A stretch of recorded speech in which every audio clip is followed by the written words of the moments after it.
Sure. And I think we've entered this interesting dichotomy where I write all of the gay characters, but no one fucks. And I write and then I take those gay characters and make them fuck. In 2017, Universal Studios announced the birth of a new shared universe of monster movies, bringing their classic horror icons into the contemporary franchise film landscape.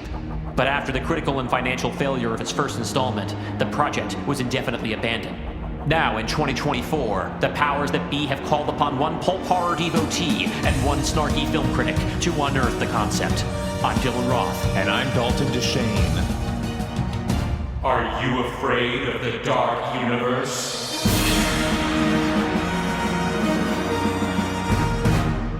Hello, and welcome back to Are You Afraid of the Dark Universe, the podcast where we attempt to resurrect Universal Studios' failed cinematic universe of monster movies, one pitch at a time. I am your host, Dalton DeShane. And I am your host from an alternate universe, Dylan Roth. And welcome back to Werewolf Month here on the show. Yeah, it's all wolves all the time, January 2024. That's right. For no reason at all, except that's just kind of the way things how it happen. worked out. I feel like if we were going to do something like on purpose, we would like if we had thought about it, we would have put some space between Joseph Fink's Teen Wolf pitch and the Native American Werewolf in Paris pitch. But like, now it's just how it lined up on the schedule. So we're leaning into it. I think it ends up flowing really well because we talked about some things on the Joseph Fink episode that now I don't have to talk about here because we already covered it. So yeah, we are here today to resume phase 3. Yeah, it's been it doesn't necessarily feel like as long of a gap for all of you listening as it has for us, because I mean, for you, it's been 2 weeks since our last episode. For us, we haven't sat down in the studio since November, and it's January for us now. So apart from a remotely recorded Patreon episode that we just did the other night, we haven't been at work. Yeah, we're back at it. I mean, Dalton, you've been hard at work writing this script. Yes, I spent the holidays writing this. And also, it might feel for the listeners, though, like it's been a long time since Phase 3 started because Dark Universe Holiday Special, as we talked about, kind of dubiously canon. It is canon, it's but canon, we stretched the canon a little bit. Sure, and it is like a different sort of thing than we normally do. It doesn't advance Phase 3 in the same way that like Heaven's Gate did. And Heaven's Gate was in November. So yeah, wow, it has been a while. So it's been 2 months since we've really been in phase 3 in earnest. And so we're going to get right to it because I got a long ass pitch for us today that I hope everyone likes as I pick up the reins of everyone's favorite werewolf, Gwen Conliffe. Unless you've absolutely fallen in love with Teen Wolf Scott already, who we did not flesh out on the Joseph Fink not episode. at all. We talked mostly about Teen Mummy. Teen Mummy, and of course, everyone's new favorite character, Lady Boofula. But Scott the Teen Wolf, I don't think is taking over for Gwen as everyone's favorite werewolf just yet. But we are here to continue the adventures of Gwen, and this was a tough one. But before I get into my goals for Native American Werewolf, we are going to turn to you, the listeners, because we had a lot of fan expectations for this one. And unfortunately, because of the length of the pitch and some stuff I want to talk about before the pitch, we're not going to have time to read all of them. And also because we just have so many fucking fans now. We have so many people writing into us. So just know that we did read every comment. Yes, we read every comment. We had a lot of overlap this time between Discord, Instagram, Blue Sky, etc. We really appreciate all of your feedback. It is thrilling for us, and also no small amount of pressure. So we're going to go through them. I'm basically going to read some of the big suggestions that we received.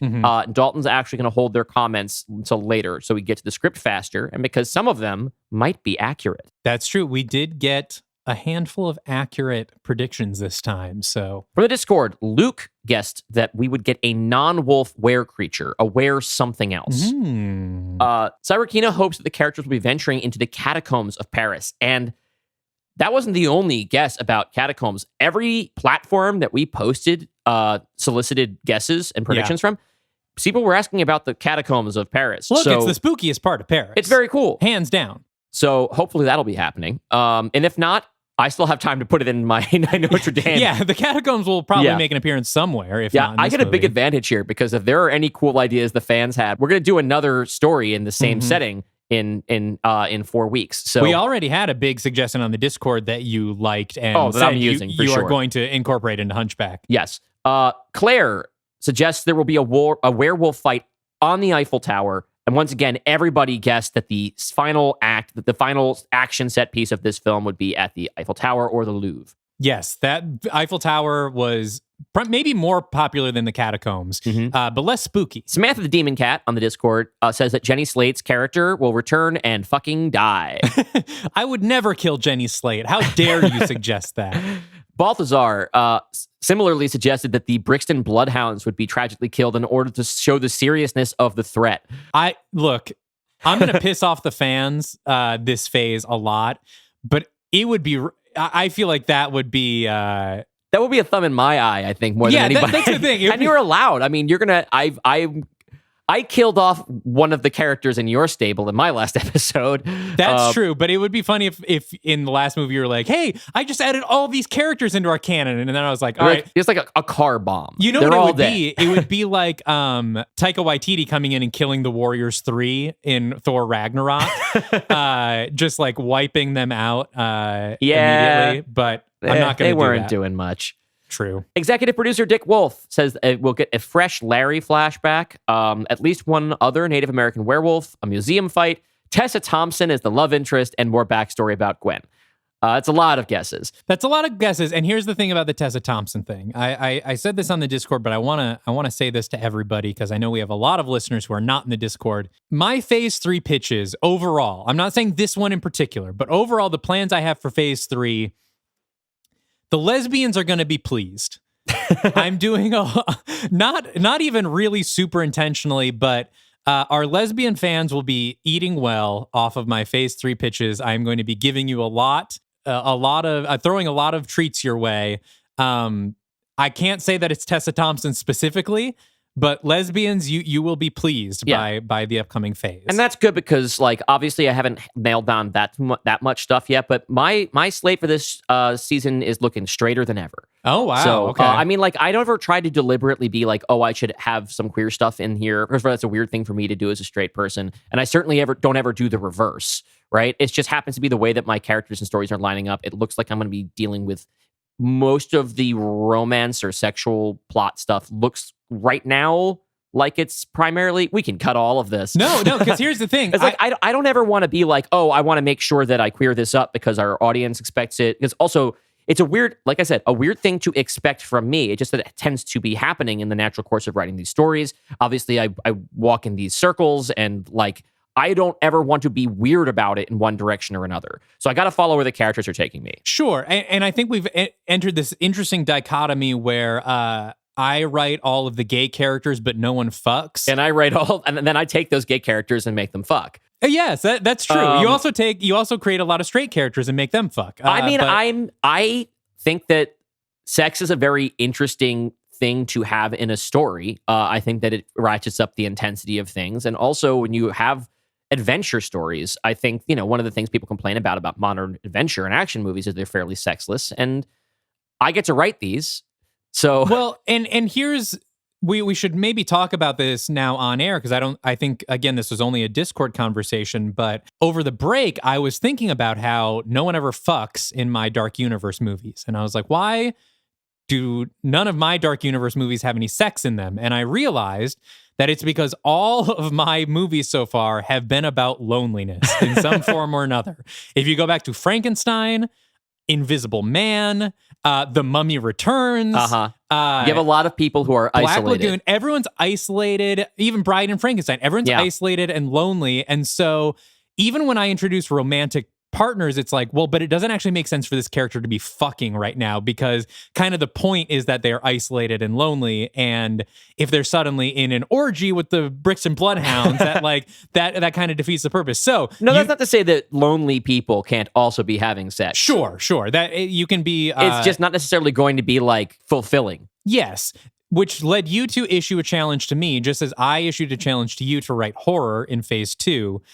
You issued a challenge to me I can't remember if it was to write a movie that's not about loneliness, or just to write a movie where people fuck? No, it's just about loneliness. Okay. I'm not going to prescribe sex onto. I can't make those demands. I just explore a different theme. Unfortunately, today Gwen has just lost Larry. So so this will one, not be the movie. You where have to do another one. Yeah, this one will be about loneliness and isolation. So okay, Ferg on the Discord suggested that you would do at least one thing to intentionally confound me, because for those of you, just as a quick refresher, this episode is its own movie, yes, but it's also part of a loose duology called House of Frankenstein. Mm-hmm. So Dalton is going to be telling a story that is going to focus on Gwen Conliffe, but will also include in some way Victor Frankenstein and Cassie Falk, because they all arrive in Paris together. Yes. They'll go their separate ways, have two separate adventures, and the one that I write for Victor and Cassie next month, Hunchback of Notre Dame, has to fit and overlap over the same space of time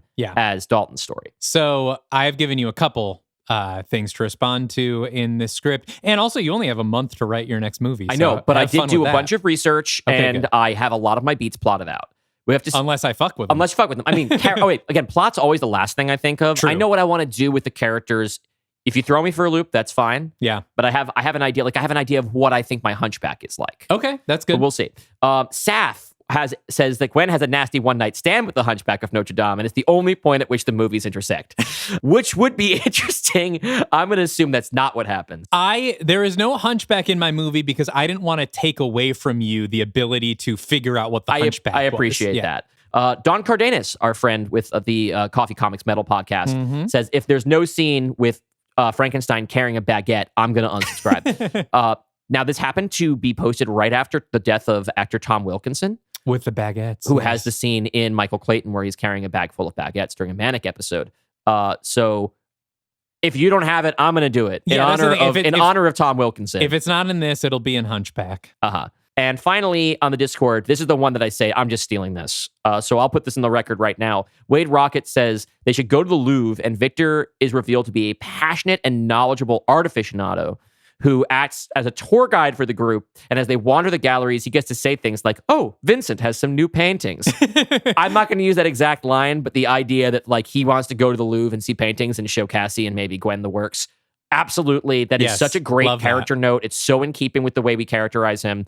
I got to use it. Yeah. The final note that I have here is just summarize a conversation. I don't even remember how it started. I just have written down here, rat hands. Yeah. Someone in the Discord came up with a character who was a person with rat hands, with the hands of a rat named Rat Hands.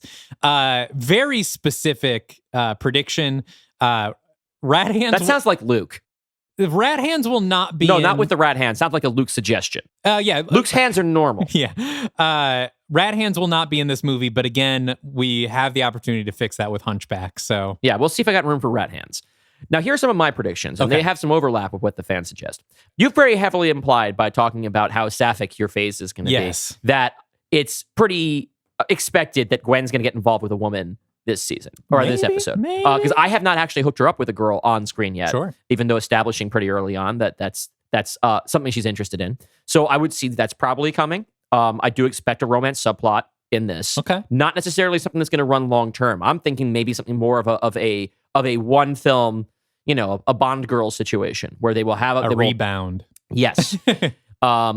Because you don't want to put her in a serious relationship right away, because then you can get the whole Willow and Kennedy thing happening, where you're going to get the backlash of like, we only just lost Larry, Dalton. Yeah. I expect that because my werewolf movies were more action and less horror, that yours is going to be more horror. Being a werewolf is going to be scarier. And the transformation is going to be described in graphic, gnarly detail. Okay. That's my expectation. Other than that, I don't have a lot that wasn't already either said. Like, I think an Eiffel Tower set piece would be rad. But you often like to throw us for a loop and give us things we don't expect. So those are the only things that I feel confident about. So the preamble that I want to give to this movie is that the number one thing going into this, before I had any ideas, I had the title first, right? Obviously, right. Like, it was too good not to use. I've had the title since Mummy's Hand, when I came up with, once we knew she was going to Paris and that Larry would be dead. It was just too good of a title to use. But going into this, I knew, first of all, I had to follow up on, I didn't want to take a insane left turn from your previous werewolf movies. Like, it's one thing for me to do like Bride and Frankenstein, where I completely subvert my own first movie. But this, I did feel like I wanted it to feel like a continuation and not, again, murder all the Brixton bloodhounds and be a slap in the face to your previous versions. But one thing I wanted to make sure I did is I have given you a lot of feedback on the previous Wolfman films, specifically about fulfilling the promise of the premise. And I Are you saying this movie will have a third act? well, no. My biggest thing was in Werewolves of London, I had said, Dylan, we never get any werewolves in London. Yeah. And obviously in the first Wolfman, Gwen is a werewolf but never turns. Yeah. And so I was like, man, if I don't fulfill the promise of my premise on this one, I'm gonna lose all my credibility. Yeah, I'm gonna get your ass. Yeah, you're gonna get my ass. So I was like, okay, let's look at the title. I gotta have a werewolf, and that werewolf has to be in Paris as fuck. I gotta have. So there's maybe too much Paris in this movie. Would you say that Paris is a character in the film? Paris is really, the fifth Beatle of this movie. But the other half of the title is a Native American werewolf, or Native American, right? And I felt like in order for that to be the title, not just as a joke, but Gwen's Native American heritage had to matter to the film. I couldn't just have that be in the title and then never come up, right? Right. And so I was like, well, how can I make that matter? Obviously, in a way that I, as a white person, am not going to completely fuck up. Of course, the first thought that comes to your head is like, oh, well, Native Americans, werewolves. There's like, I talked about this in the Joseph Fink episode that like my first thought was like, oh, like a skinwalker thing. You look that up. The first thing that everything says online is like, white people should not write about it. Yeah, don't try to do that. I mean, even Native American people don't really write about it because it's so taboo, right? And so for me to do it would be an extra big fuck you, know? So wasn't going to touch that. And so then I was like, well, I'm going to watch, some media by Native Americans. I watched all of Reservation Dogs. I talked about that on our bonus pod. Love that show. And I was like, well, maybe if I watch some of this stuff, I'll just pick up some, sort of cultural, slang or lifestyle stuff that I can include to make things feel more authentic. But as I'm watching, I'm like, well, Reservation Dogs takes place in Oklahoma. It's an entirely different tribe than Gwen would be a part of in California. Like, right. I think, and we only mentioned it once or twice, so I don't know if I established her as Pueblo. Yeah, because it's like, oh, there's slang being used in this show, but that might not be the same slang that she uses. Or like any of these sort of cultural signifiers in this show might not apply, and then I'm just going to look like an idiot, So I quickly realized that like trying to create an authentic Native American story as a white person was just not going to happen. And so I want to say that in the kayfabe of this show, which is that we are making these to be made into real movies, what I have written here would not be the real movie. Ideally, for this kind of project, if this was the title and this is what we wanted to go to, we would give it to Native American writers and a Native American director and let them figure out what the movie is. And, maybe we do the Marvel thing of like, okay, this is where we need this character to end up for where we're headed. Like provide a little bit of the skeleton and then let them flesh the whole thing out. But then let them flesh it out. It would not be me writing a movie and making it. I think this would be one we turn over to Native American creators. So the director I've picked here is Sterling Harjo, who is the showrunner of Reservation Dogs, but also has made a number of independent films, including the excellent movie Miko, which I put on the recommended watch list for this, if you follow us on Instagram. He is a fantastic filmmaker.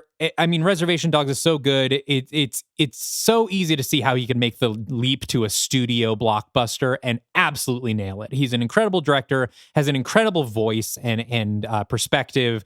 And I would let him do what he wanted with this movie, right?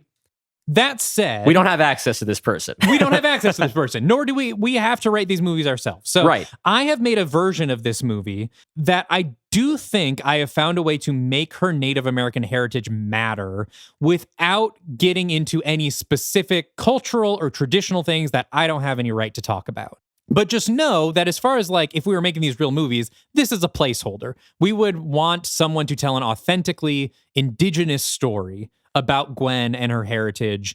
That is not what I've made here, but I still have to make something for our podcast canon. And so I have made something that I'm happy with and that I really hope doesn't step on any toes, but still fulfills the promise of the title in a way that I could still do. Right? I like how you've gone about that because this is not because it's very easily a way to go this and sort of go the cover your ass route. I think instead doing like, here's what I just can't do. And it's not about like it's less of an asking for forgiveness rather than permission thing, and more of being like acknowledging I should not try to do X or Y. Yeah. But you're here because you like listening to our show, and these are our rules. Yeah. So yeah, I'm excited to hear your version of this story. And then, God willing, in the distant future, we get to hire exactly the person whom we want to tell a completely different version of the story, and none of you listeners will know what's going to happen in it. Well, and here's what I've done instead, because I do think that one thing I can do is help to amplify actual Native American creators. And so, first of all, the list of recommended films that we put out on Instagram is not necessarily movies that strongly influenced my writing here, but they are 3 films by contemporary Native American directors that I think are really great. And hopefully on the Discord this last week, we did some watch parties for some of them. But I put Miko by Sterling Harjo. I put Blood Quantum, which is an indigenous zombie movie, which is really great. And Drunk Town's Finest, which is a Native American movie about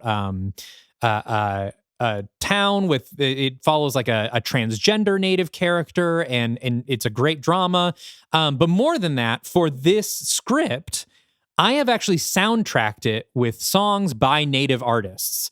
And so as we read through the script, I'm going to be saying what songs go where.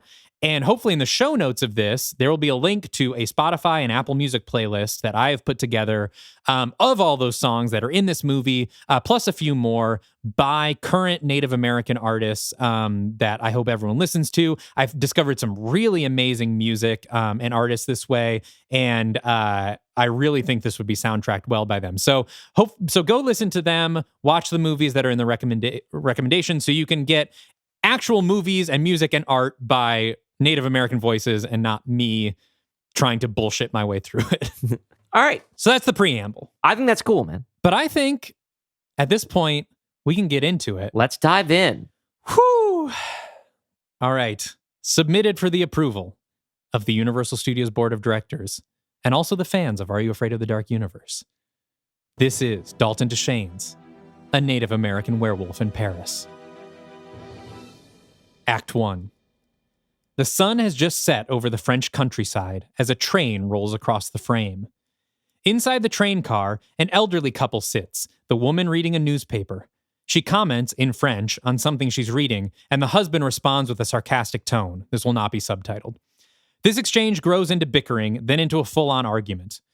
Across the aisle from them, a young man, played by Skylar Gazondo, looks up from his book with bemusement.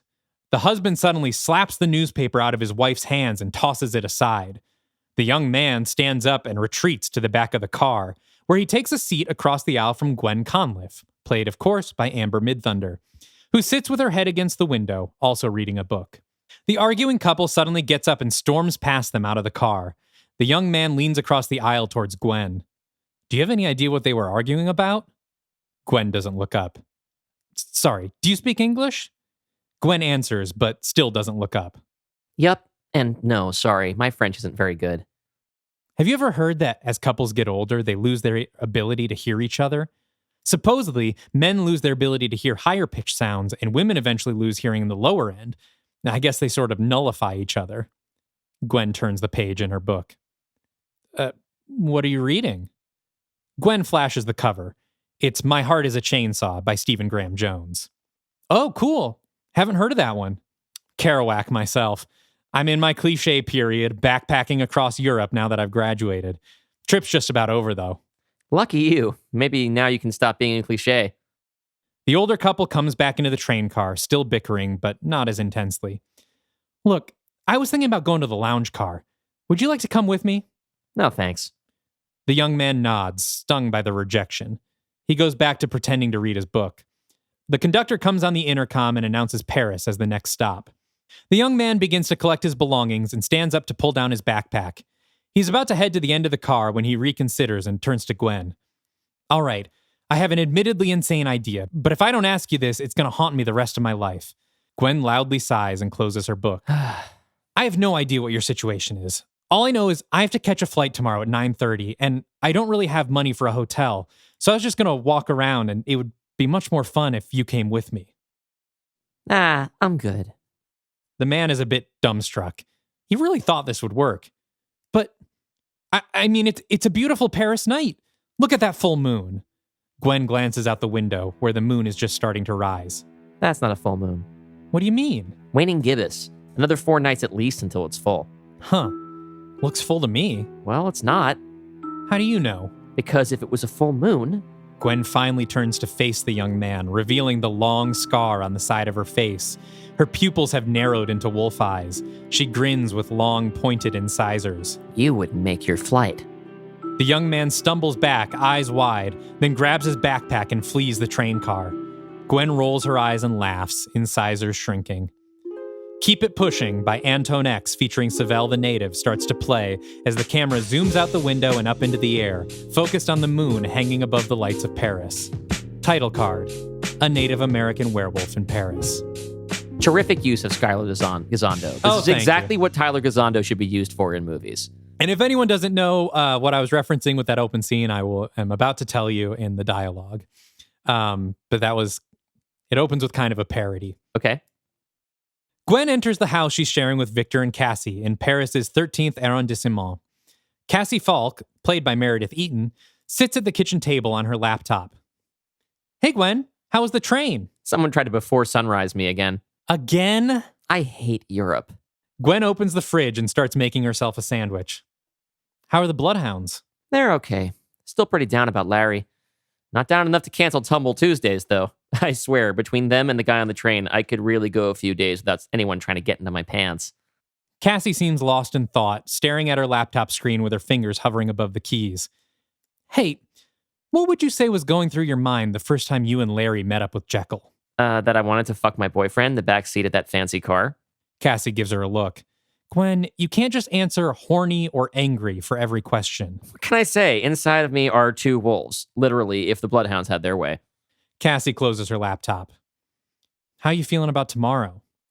Gwen chews her sandwich and thinks about this. Good.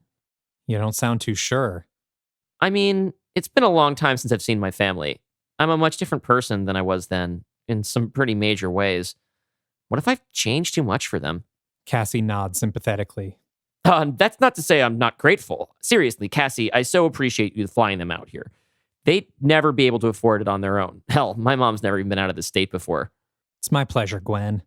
I know that Paris hasn't been the easiest adjustment for you. I thought it might be nice to bring a little bit of home here to you. I just hope it still feels like home. The next day, Gwen walks through the district with a bag of groceries. Maybe a baguette?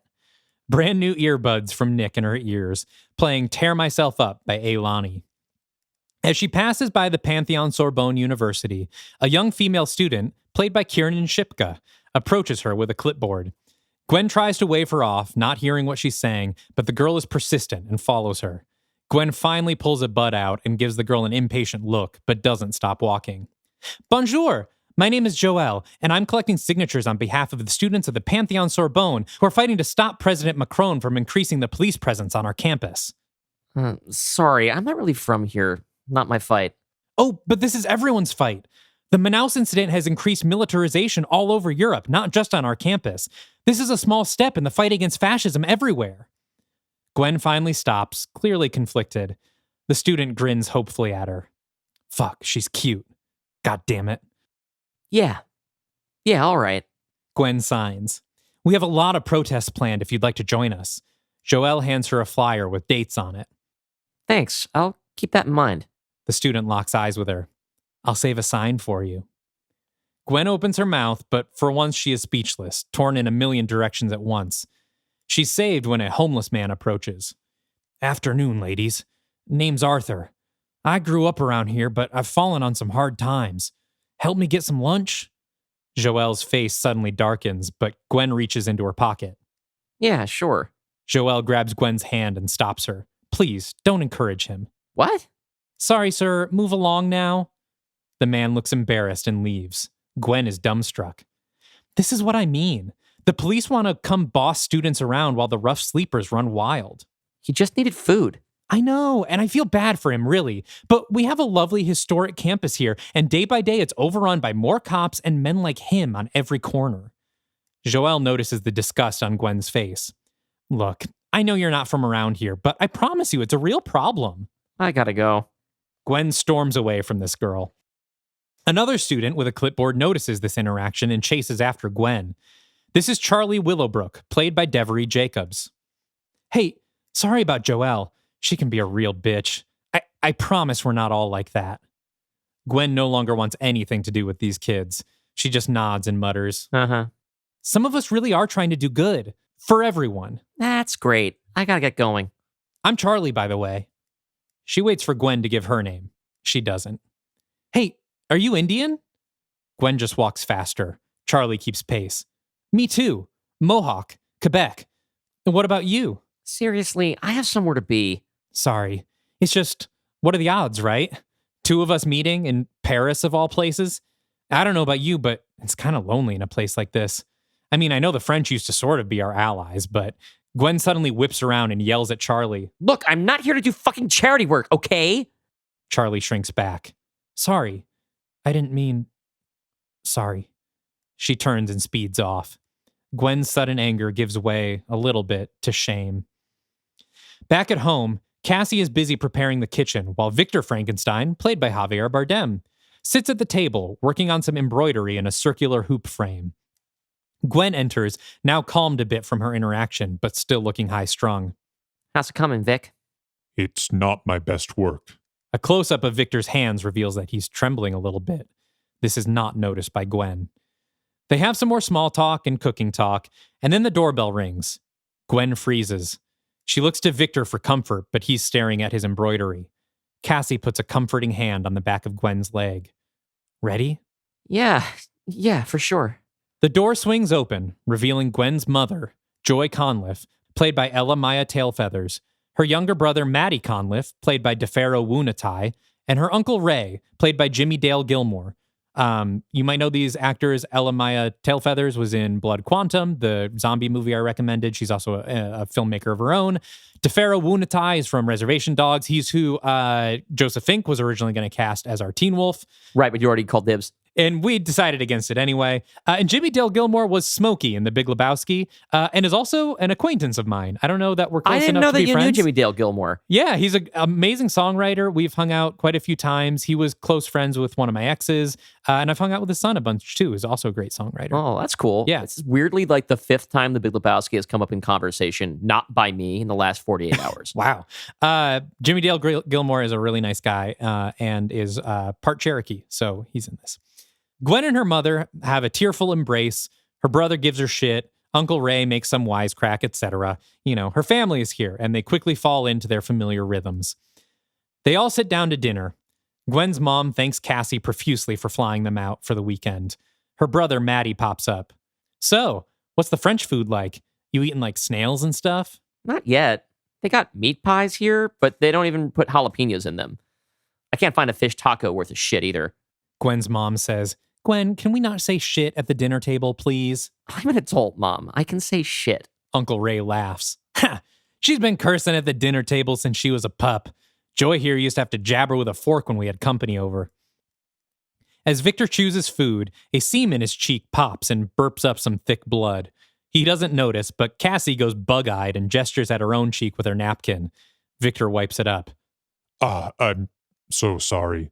My skin condition is acting up. Don't sweat it, Victor. Gwen told us all about it. We understand. Matty does not look like he understands. Uncle Ray elbows Victor.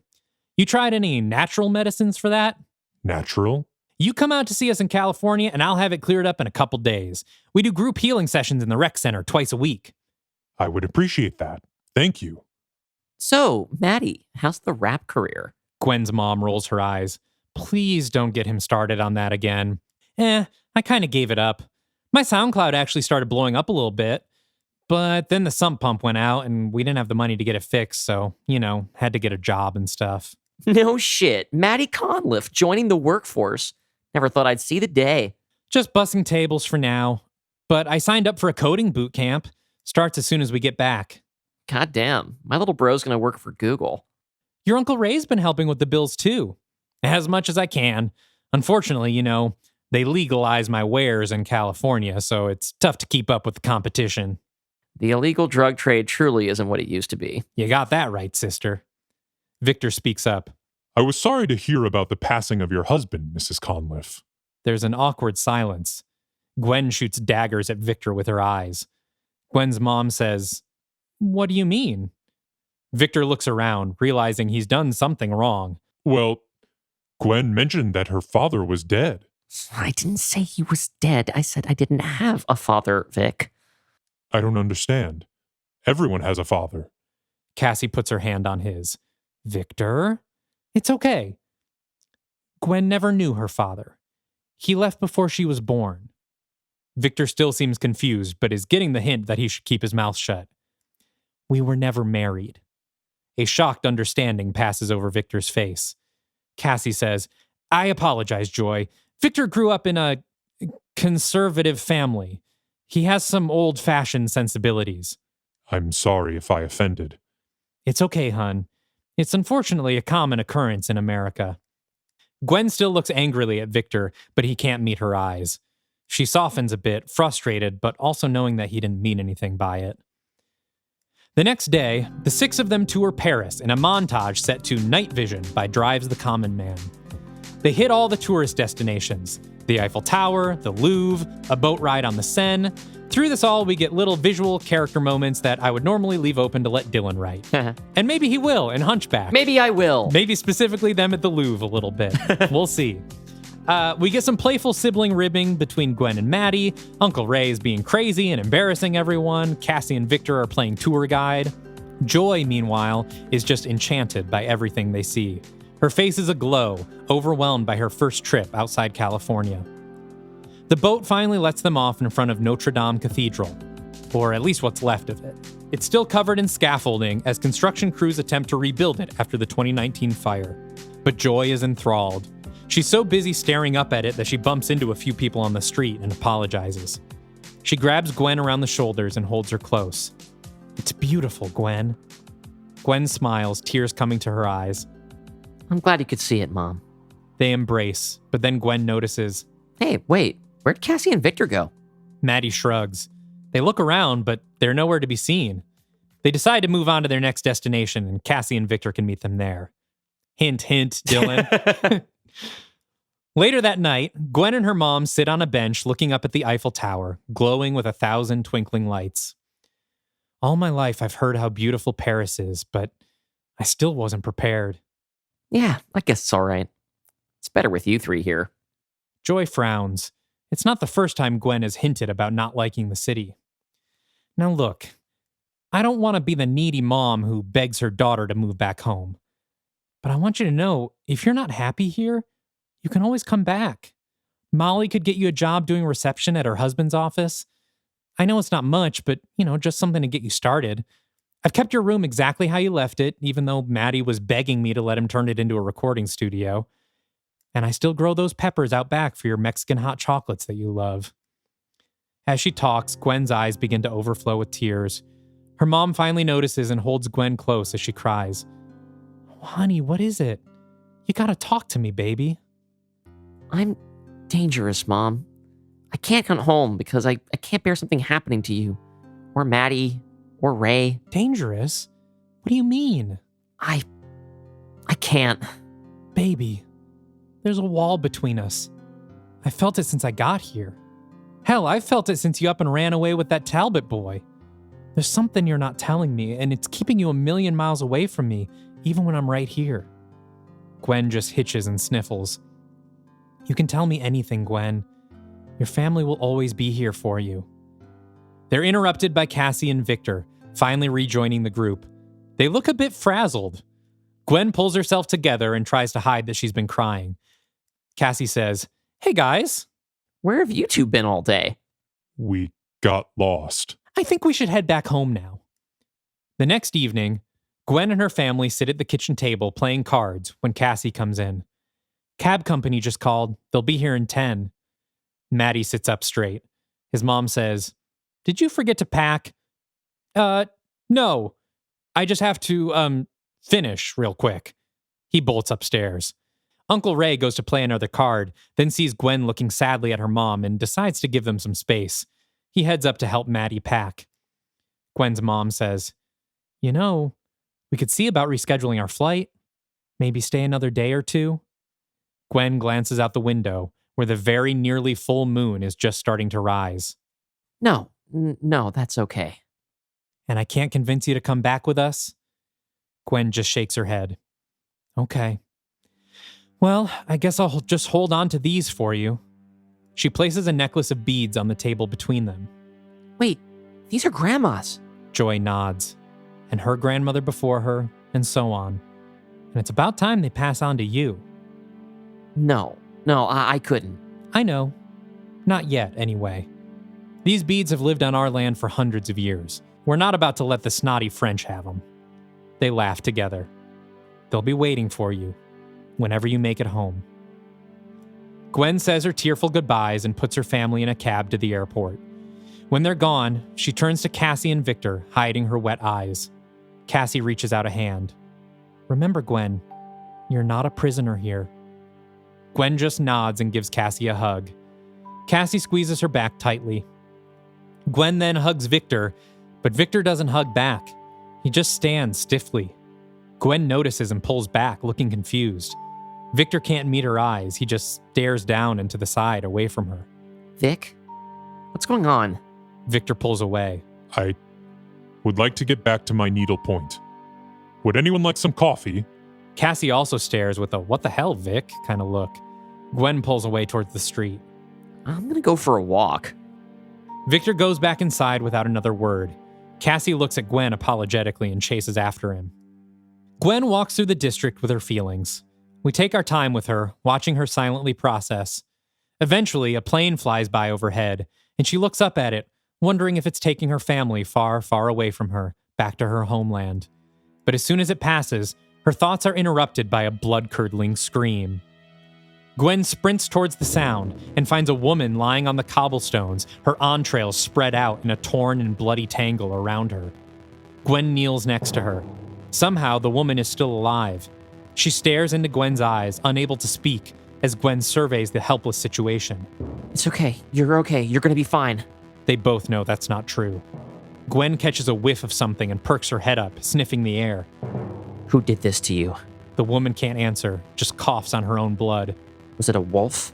A giant wolf? The woman's eyes widen in horror, and then her head rolls off to the side. She's dead. Gwen is in action mode. She sniffs the air again, tracing the scent. Before she can give chase, she spots someone running toward her. An older woman, played by Rebecca Ferguson, Cool. carrying a heavy-duty pistol. Which way did it go? What? Who the fuck are you? The werewolf! Where did it go?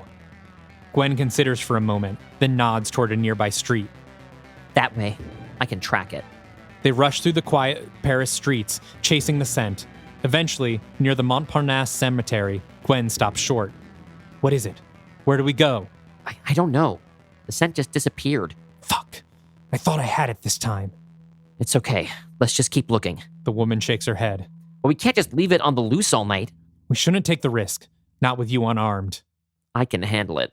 I'm not helpless. You a wolf? Gwen thinks for a moment and then nods. It's what I thought.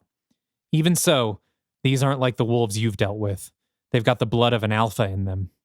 Actually, the whole alpha wolf theory was debunked in the 90s. It's just a hyper-masculine myth that men latched onto. Yeah. That's not what I'm talking about. Gwen looks confused. You really don't know about alpha lines. How long have you been a werewolf? Lady never tells. The woman laughs. Come on. Let me take you back to my place. Gwen opens her mouth, perhaps to make a joke about never going home with a woman on the first date, then thinks better of it. Instead, she says, What's your name? June Allenby. Yours? Gwen Conliffe. You're not from around here, are you, Gwen Conliffe? Nope. Real wolf out of water. Then I have a lot to catch you up on. June takes Gwen back to her house. It's eerily quiet. Photos hang on the walls of June with a man, both of them smiling and happy. June brisks right by them and takes Gwen to the basement. The basement is like a war room, complete with a map of Paris on the wall with pins all over it. The opposite wall is covered in firearms, including some we've only seen Prodigium agents use. June goes up to the map and puts another pin in the spot where they just found the woman's body. You a werewolf too? No. My husband was. Part of the Paris pack.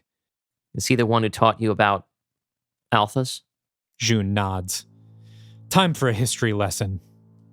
We flash to a vision of France in the ancient past, in a sparse green forest at night. June speaks in voiceover. Back in the old days, longer ago than anyone can remember, there were no werewolves as we know them now. There were only alphas.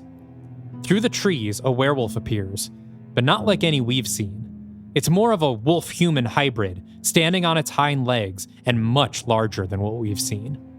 Nobody knows how many. Most agree on 13, but others speculate there could have been as many as 24, spread out across the earth, each with their own territory. The alpha lowers to all fours and runs through the forest, all wildlife fleeing in its path, and we really get a sense of its scale, speed, and power. It snatches up a fully grown brown bear in its claws and kills it with a squeeze. These alphas were much more powerful than your standard wolf. They stood over 10 feet tall, a mix of wolf and man, with strength and agility that surpassed any other beast on the planet. But most importantly of all, their transformation was not tied to the moon. They could shift between their human and werewolf forms at will, any time of the month. As she talks, the alpha shrinks back down into human form and begins to drag the bear's carcass back to his home. Back in the present, June lays out a world map on the table, with about a dozen locations highlighted in red. We should note 3 of them, one in London, one in Paris, and one in California. You may have noticed that werewolves tend to live in packs. Yeah, we had a pack in my hometown, Talbot, and Larry and I met the Brixton Bloodhounds last year. Ugh, the Bloodhounds. In some ways, the most feral of them all. Better they're up in each other's guts instead of ripping out strangers. June shrugs and nods. Good point. Every werewolf on Earth can trace their moon lines back to one of these 13 alphas. Werewolves are very territorial, so once they've turned, it's rare for them to leave. They always feel that pull back home. Close on Gwen as she digests this and thinks about her own pull. Hence, the packs. What do you mean by moon lines? The chain of werewolf sires that links you back to your alpha. Not your blood relatives, but the wolf that bit you and the wolf that bit them all the way back. But that's not what matters to us right now. What you need to know about is alpha bloodlines. The alpha runs through the forest as time races by at super speed all around it. The forest disappears, replaced by a rudimentary village, then a pre-industrial city, to finally modern Paris. As the location changes, so does the alpha, shrinking, becoming less human and more wolf-like, until it looks like the werewolves we're used to. Each alpha, in addition to siring more werewolves, also started human families, passing their blood down from one generation to the next. These children were not necessarily werewolves, not unless they were bitten by another wolf. But the ones that did turn were bolstered by the alpha blood in their veins. The wolf looks over its shoulder, and we see that it's being pursued by a pack of 3 other wolves. Unfortunately, that blood also makes them targets. The pack catches up and tackles the lone wolf. It fights back valiantly, but it's outnumbered. They bite into it as it howls and snaps. Consuming the blood of an alpha descendant grants a werewolf more power. They get larger, stronger, they live longer, even become resistant to quicksilver.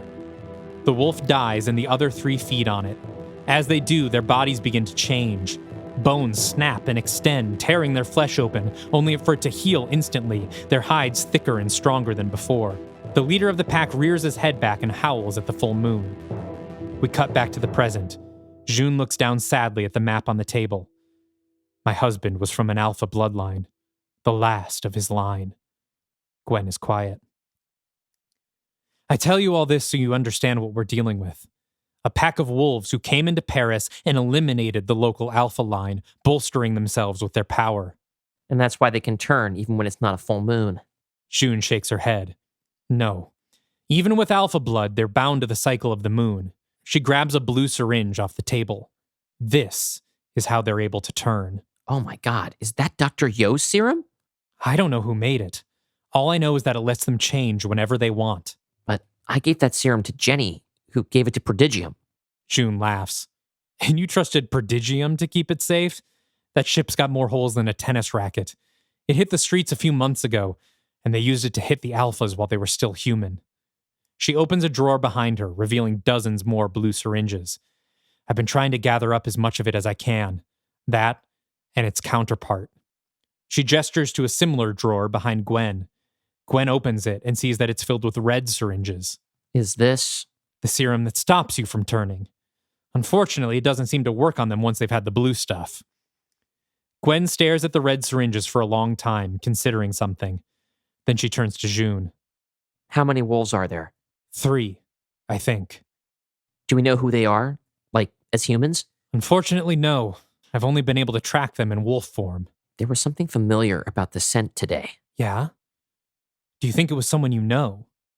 I'm not sure. People smell different in wolf mode. I can't quite place it. Look, I'm not going to beat around the bush. I could use some help. The entire Paris pack has been taken out, and those 3 wolves are wreaking havoc. It's a bit more than I can handle alone. Gwen tears her gaze away from the red syringes and looks at June. Maybe she can see the pain in June's eyes. Maybe she sees her as an older version of herself. Maybe she just thinks Rebecca Ferguson is hot. But eventually she says, Yeah, all right. I'm in. June smiles. I'll give you a call as soon as I get another lead. You do the same if you find them first. Gwen pulls out one of the red syringes. Can I take a few of these? June looks puzzled. If you'd like. I could really use the wolf, though. No. I'm happy to help, but only as myself. I'm done with the wolf. June looks skeptical. I told you, I'm not helpless, and I really, really need to punch the shit out of something. June shrugs and nods. I'll be in touch. Gwen arrives back home, exhausted. Victor sits at the kitchen table working on his needlepoint by lamplight. He looks up when Gwen enters, then quickly averts his gaze back to his sewing.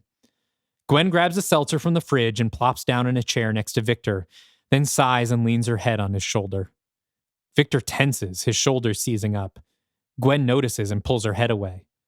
They sit there in awkward silence for a bit. I'm fine, by the way. Ah, that's good. I'm very glad to hear it. Gwen rolls her eyes at Victor's inability to understand her sarcasm. Your family is very kind. Yeah, they're pretty good at only being mean to white men behind their backs. Another long silence. Finally, Gwen breaks. I lied, you know? I'm not actually doing fine. Oh, I haven't been fine since we got here. Not sure if you noticed. I want to go back home, but also I don't want to go back home. And I miss my family, and seeing them for so short a time only made it worse. And I'm depressed, and I'm anxious, and I hate the way that French fucking stare at me, and I haven't gotten laid since Larry died, and I haven't even wanted to get laid since Larry died, because I can't stop thinking about him every day and every night. And I'm not sleeping, I'm not eating, and that's only partly because the food here fucking sucks, and none of it is covered in enough grease, and I keep hearing Larry in my head asking me where we can get a good burger in this town, and he'll never have another burger again because he's fucking dead. Victor is still. That's not even what I wanted to talk to you about. It just came out because it's been stuck inside me for so long. But something happened in this city tonight, and I think I need your help. Gwen, Victor still can't look at her. I am very sorry that you're feeling this way. Larry's death has not been easy on any of us. But I think maybe Cassie might be the better person to help you with this. Gwen recoils. The fuck? You're pawning me off on Cassie? What the hell is going on, Vic? I'm sorry, these last few days I have been haunted by memories of my own daughter, Caroline. I was a terrible father to her, and I caused her so much pain. I don't think I am prepared to be a father again. Gwen is dumbstruck. Father? Is that what you think I want from you? Victor, I'm gonna need you to pull your rotting head out of your ass for 2 seconds and hear this. I don't need you to be my dad. I need you to be my friend. Victor bows his head, ashamed.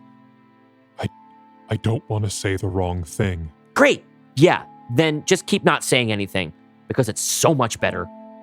Gwen storms out of the kitchen, leaving Victor alone. Upstairs, Gwen collapses on her bed and scrunches her face up, fighting off the tears and the suffocating loneliness. Eventually, she gets up and pulls the red syringe out of her pocket. She stares at it for a moment, then lifts up her sleeve and plunges the serum into her arm. End of Act 1. Dang, Dalton, this is some meaty stuff. There's a lot in here. You have built a lot here. Yes. I'm going to get first of all, the stuff that I think is really great. I like the way that you're characterizing Gwen.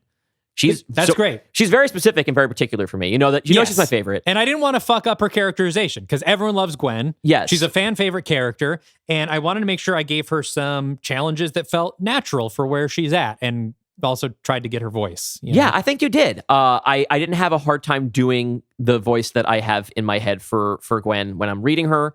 And I like the way you have created kind of a variety of connected conflicts for her. Mm-hmm. She's not fitting in a new place. Yep. She's in mourning. She's scared to go home. She misses her family. She has this tense now dynamic with Victor and Cassie that I guess I get to fill the other side of that in and see where it is that this sort of this fear is coming from for him. Yeah. And then we kind of also have something about her relationship to her condition, to lycanthropy, that kind of has a little bit of crossover with, like, at least sort of has a very obvious visual parallel with substance abuse, where she's now going to be able to shoot up to not be a werewolf. Yeah. And I think there's a lot to chew on with all of this. You've introduced a couple of new characters who are immediately now our suspects as potential werewolves. Yep. And you've made some interesting changes to the werewolf rules and mythology, some big additions. I have really, the lore here is kind of complicated. So if you have any questions. Well, let me make sure I get it. Okay. That'll help to recap it for the listener. Yes. Okay. So werewolves have both bloodlines and moon lines. Yes. Bloodlines are the natural human-born descendants of werewolves. Yep. Moon lines are like vampire lineage, where it's based on who bites you. And so a werewolf's bloodline doesn't mean everyone's a werewolf, because but it does perhaps make you more susceptible to becoming a werewolf. Is that how that works? It just means that if you are a direct descendant of one of these alpha wolves, because I established that way back, as ancient as we decide. Right. There were 13 alpha wolves. We'll talk more about them in a second. Yes. And their direct descendants via giving birth, like having sex and giving birth, like actual ancestry. If those people become a werewolf, they are more powerful than other werewolves because they have that blood in them. Okay. And it also makes their blood valuable to other wolves, because if it is eaten, it makes the wolves that eat them more powerful. Right. And then from that point on, their bloodlines have the alpha wolf stuff in them. Not necessarily. It just makes that one wolf more powerful. And it doesn't give them all the powers of an alpha. And that also has interesting stakes things. That means that there's a finite amount of these alpha descendants. Yes. Okay. That works. So once a alpha bloodline goes extinct, it's extinct. And that's what happened to Rebecca Ferguson's That's husband. what happened to the Paris alpha's bloodline, is that it has now been made extinct with the death of her husband. Okay. I also, it's only a matter of time before we had Rebecca Ferguson in here. Yes, because so glad to bring that Rebecca Ferguson. She's a terrific actor and also is very identified with genre stuff like this. She's also just extremely European. And very badass. Yeah. So now the alpha wolf thing, I like, because ever since the Wolfman, I have sort of regretted that where werewolves are not wolf men and wolf women, that they go full wolf, because at the moment, that's what I wanted to do. Yep. But even as recently as The Mummy's Hand, I wanted to find workarounds to kind of have Larry be a wolf man. Yeah. So now we're introducing something like that. It also kind of reminds me, because I've had Buffy on the brain lately. You'll know that if you listen to our last episode with Joseph Fink, that of the idea that most of the demons that we find on Earth in the Buffyverse are actually half-bloods with humans, and only like the crazy big CGI monsters are the actual demons. Yeah. And the way that at some point you meet these like sort of like proto vampires that are like the real demons that vampires come from. So it feels like we have kind of that, where like the old world had these bigger, badder monsters, and what we have now are just like the literally watered down versions of those. Yeah, it's kind of like the Master, right? Which we've introduced with Dracula in Dracula Lives. These are sort of like, these would have been the werewolf contemporaries of the Master, right? Way back then. I like that. And I like being able to create werewolves and vampires as sort of equals and opposites, especially in the context of the Dark Universe, where like it's totally fine to tell a vampire story where there's no such thing as werewolves and vice versa. Yeah. But obviously that's not the case in our world. So I like the idea of building them in such a way. I think a lot about like the sort of True Blood rules, where you have like, there's the working class and the aristocracy, which of course I mind a lot in my werewolf movies. I like the idea that werewolves are the opposite of immortal, that they age faster and they burn hotter. I have a couple of things about Gwen's family. Okay. A handful of like little things. This is like not actually important. And if this was a thing that got retconned, I wouldn't. It doesn't actually matter to me. If it matters to the fans, that's a different thing. Okay. I had established in the Wolfman and Werewolves of London that Gwen is actually from New Mexico. Oh. And she traveled to school, and that's why her family couldn't come to see her when she was in legal trouble. Okay. It's not a big deal. I mean, unless you and then I have her working. I have her living on Pueblo land in the beginning of Werewolves of London, and her mother comes to visit her, and at that point she's played by Cree Summer. I'm fine recasting Cree Summer. I love Cree Summer, and she is both Black and Native American. I picked her because, like, I love Cree Summer, but I'm not married to that. I should have read more carefully. In that case, it is. Let's let the movie play out. Yeah, but I don't think that should be a big problem. And I think we could either keep Cree Summer or, I mean, casting is fake. Yeah, in this it's not anyway. real. We haven't even recast one of the leads of our series. Yeah. So after 2 more appearances, picture whichever actress you know what she looks like. I still have not picked an actor for Hunter, by the way. This is just going to be somebody we find in casting. Anyway, that's sort of like little I'm things. sorry to go against your previously established canon. That would have been something easy for me to fix. But I don't think that's going to break Okay. anybody's heart. But again, if we were going to go through into another pass, it would be easy to incorporate those things. Those would be easy revision. Yeah. I don't think I have a lot of notes right now yet because, again, we are in the first act. I like the tone we're establishing. I do think it is very sober and somber. Sort of by necessity, because you don't want to follow the established supporting cast much because you're leaving that for me. We're very focused on Gwen. Yes. And I've given a reason for Gwen and Victor to sort of go their separate ways. Yes. Which felt very natural after the holiday special. And I was thinking about Gwen bringing up how she grew up without a dad and how that might... Like, Victor might actually be feeling suffocated by the idea of him putting this pressure on himself, because he's sort of, I think in his mind, adopted Gwen a little bit. Oh, he certainly feels that way, yeah. But Gwen doesn't necessarily feel that way. And I think that could be, I think Victor is putting a lot of pressure on himself that is actually hurting their relationship. That felt like a natural way to go. That was also maybe a little unexpected that I don't think we had talked about before. Yeah, I really do like that. There is a scene which I might kind of use a rewrite that we fully cut. It's not in the deleted scenes for The Mummy's Hand. That's right. Where Victor and Cassie discuss Victor's feelings towards Gwen. And this, I think, plays really well with that conversation, but also has me wanting to put it in a slightly different way and create the conflict and build the conflict differently. You've introduced a really good angle in that relationship that I think is very true to both of them. Because I think that you're completely right that Gwen's not looking for a dad. Yeah. She never has been. Yeah. And I really like your take on where Gwen is at right now. My biggest thing so far in terms of a criticism is that, as we often say, it's horror, not lorer. You have a really big info dump. And I like the way that you establish how it could be visually represented. I like the montage of we have the running giant 10-foot wolfman running through time essentially and doing your little evolution flow chart towards the regular wolf. So I always like when you can do it with visuals. That's cool. I don't think it's too much.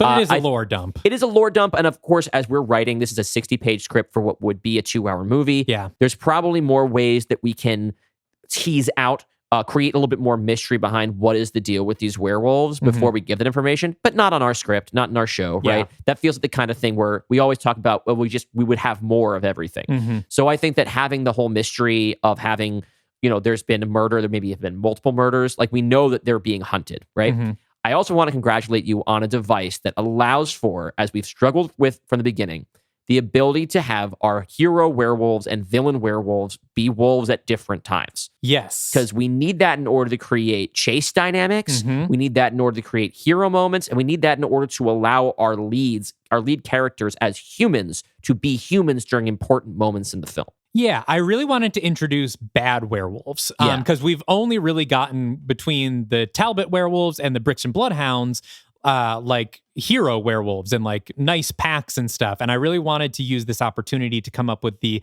antithesis of that. And your serums, which were kind of developed as a way to solve this problem so that we could have, Larry get forcibly turned into a wolf in the first Wolfman or and so on. Since then, this gave a really good opportunity to set up this dynamic where it's not all just, 30 more days until our next action scene. Yeah, you know? that also, like I like the way that the full moon, especially the full moon being 3 days, creates a very easy 3-act structure. Yes. And I like the way that it creates suspense around a timeline, but it is also difficult, especially when you're having to do multiple stories. Like if you're doing one werewolf story, that's great. When you're doing 9 werewolf stories, you got to be able to vary it. Yeah. So yeah, I like the way you've built that. I also think it's time to have, I liked having werewolves be the good guys to vampires, bad guys. We've also introduced the idea that being a vampire in our world does not immediately make you evil. Yeah. It is the condition of being a vampire as is the condition of being like a massive, the CEO of a massive company where you have your blah, blah, blah, where it's like, no, this enables evil. Yeah. Right. And being a werewolf doesn't make you a good person. Right. A bad person can get bitten. Yeah. And then we'll probably use that to make allies. Yeah. You know? It makes you prime for exploitation. Yeah. But it doesn't make you a good person. Yeah. So I like that we get to play with that ambiguity more. And now we also get to do a story about werewolves where both the good guys and the bad guys are werewolves, which we've yet to do. Yes. No vampire involvement here so far as we know. Not yet. It would be difficult given how few given how few vampires there currently are. True. Then again, I know that all of your stories in phase 3 are sort of all building to a particular point, and that there will be vampires later. Or I assume there's going to be a vampire in Van Helsing. We'll see. I don't actually know. We will see. All right. So are you ready to go into Act 2? Let's move on to Act 2. Act 2. The next night, Gwen sits on the second-story balcony looking at the full moon. Cassie comes out and joins her. But it's been a while since you've seen that. It's funny. Before I became the wolf, I never really even noticed the full moon. But now I'm realizing how much I missed it.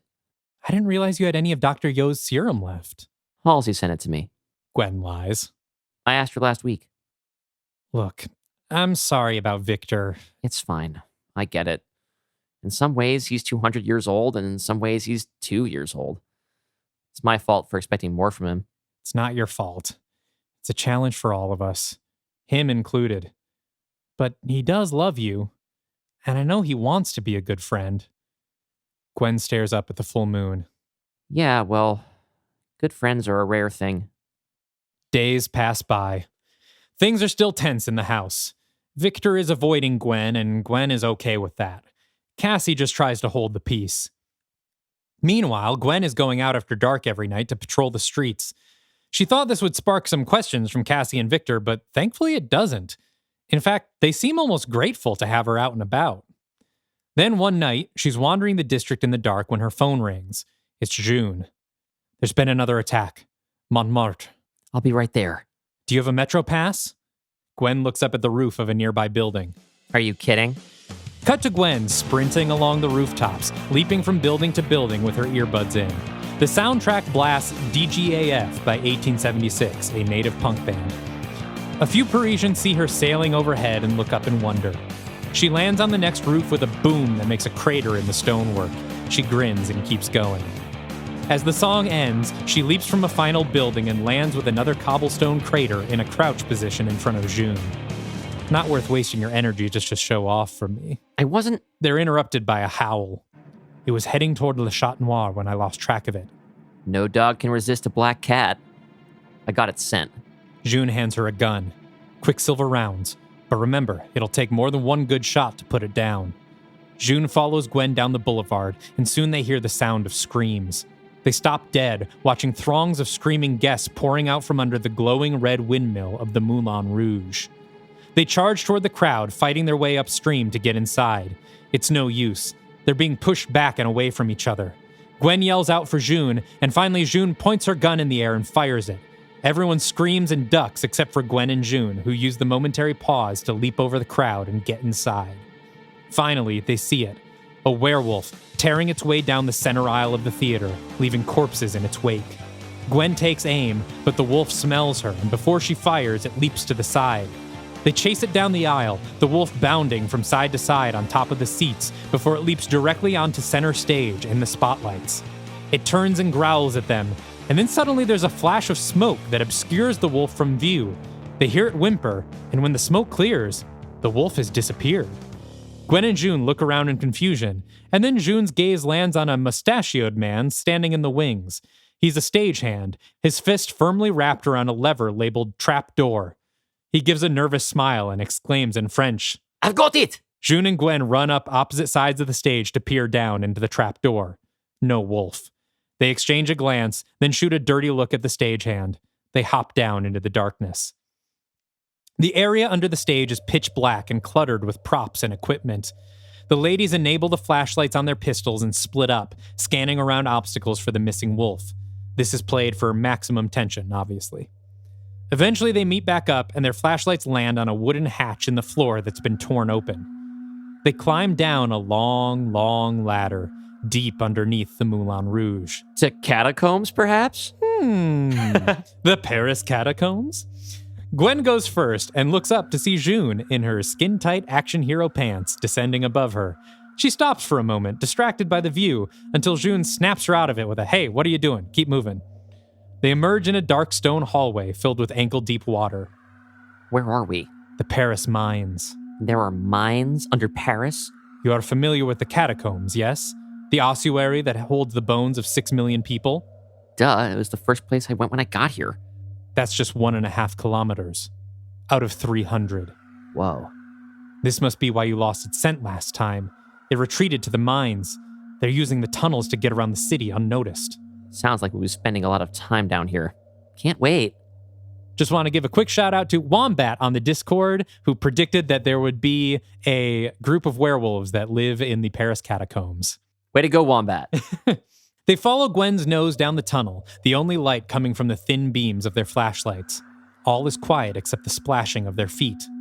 Eventually, they come to a partially collapsed tunnel, and the way through is only wide enough for one of them at a time. They inch their way through the rubble.